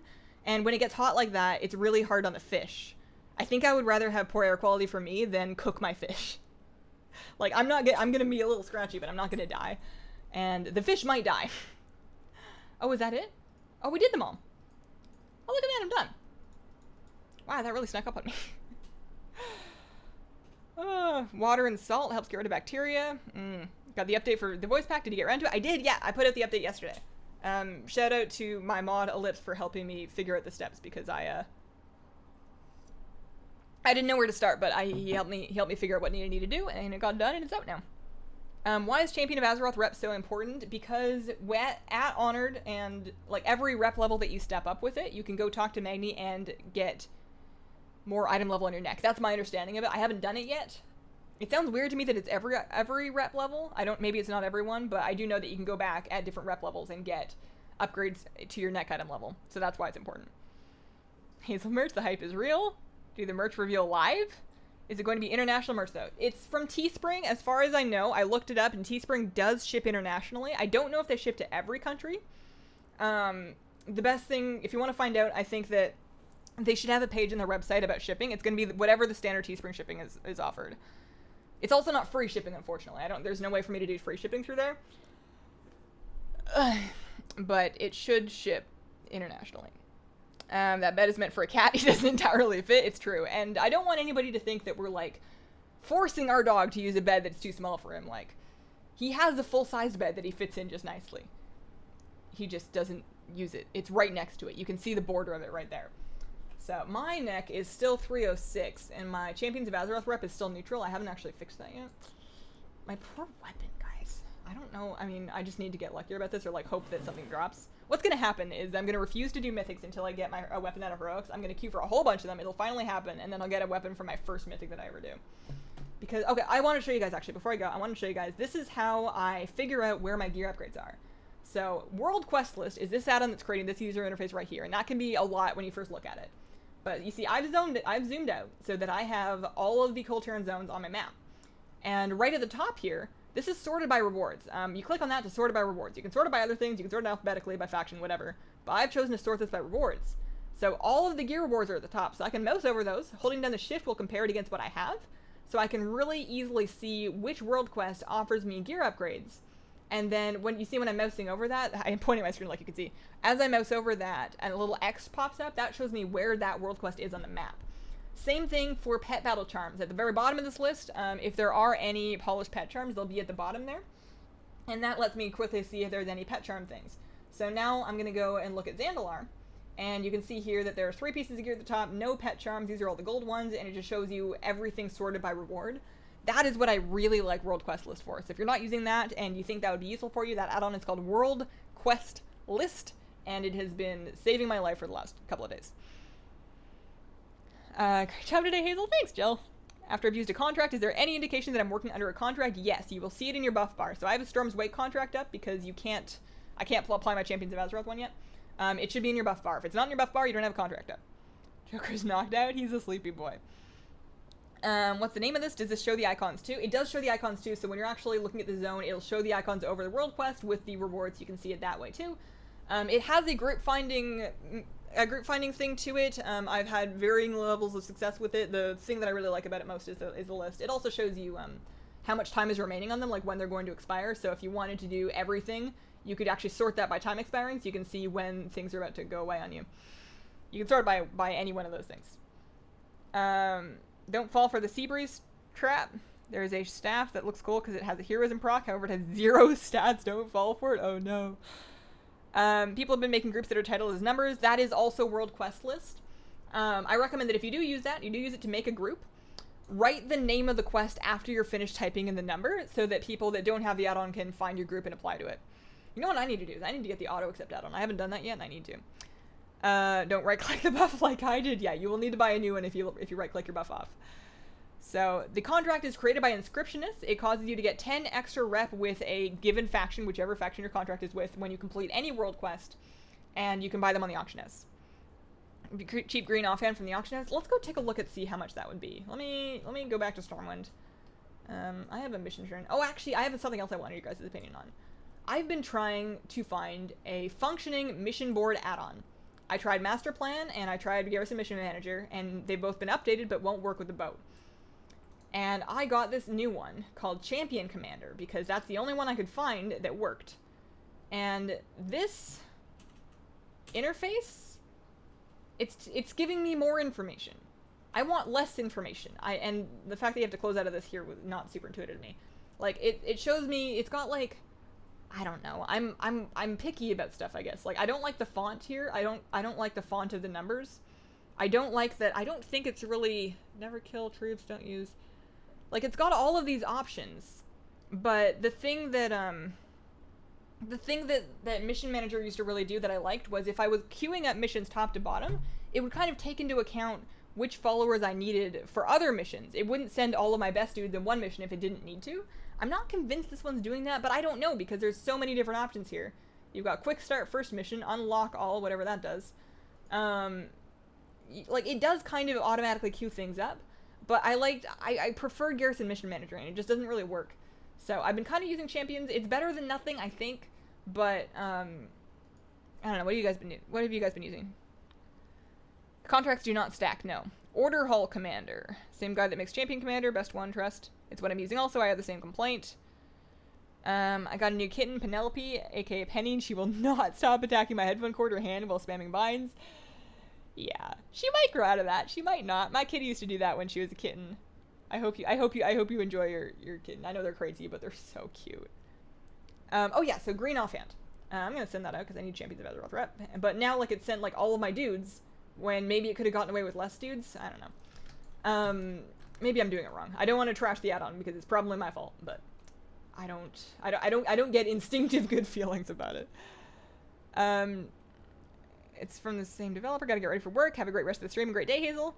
The auto accept add-on, I don't know exactly what it's called. I just know that somebody made one. I need to actually go Google it. I know MMO Champion did a feature on it. So here's the Silithus portal. If anybody's looking for that, it is in your portal room, and it just takes you right to Silithus. I'm looking for a Stormwind portal because I want to go stop by the auction house.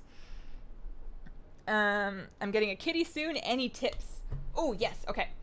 So, handle your kitten a lot. Not in a way that makes it uncomfortable. Like, if you feel like your cat's done being held, if it's, like, showing you signs that it's not having it anymore, then stop. But handle your cat a lot to get it used to being picked up and touched. Specifically, get her or him used to you touching their paws. Touch their paws a lot. Like, take it slow. Don't push it too far. But spend some time working with them to get them used to you touching their paws and pushing their claws out. We did that with my cat, and now I can push her claws out one by one, just sit in her lap, push her claws out, and clip them myself. And if you don't do that, in order to get your cat's claws clipped, like just to trim her nails, some people will have to actually take them to like a vet or like a special groomer, and it's just more traumatizing for the cat. So if you can just handle her paws a lot, get her used to you pushing her claws out, take it slow, but work on that while she's young. Try and keep an eye on her. They get everywhere. They can get into everything. So do your best to cat proof, and then realize that there's no way to do it properly, and then just keep trying to make things safe as you notice stuff. If you can afford one, I would recommend an auto feeder. It is a lifesaver for having your cat let you sleep in.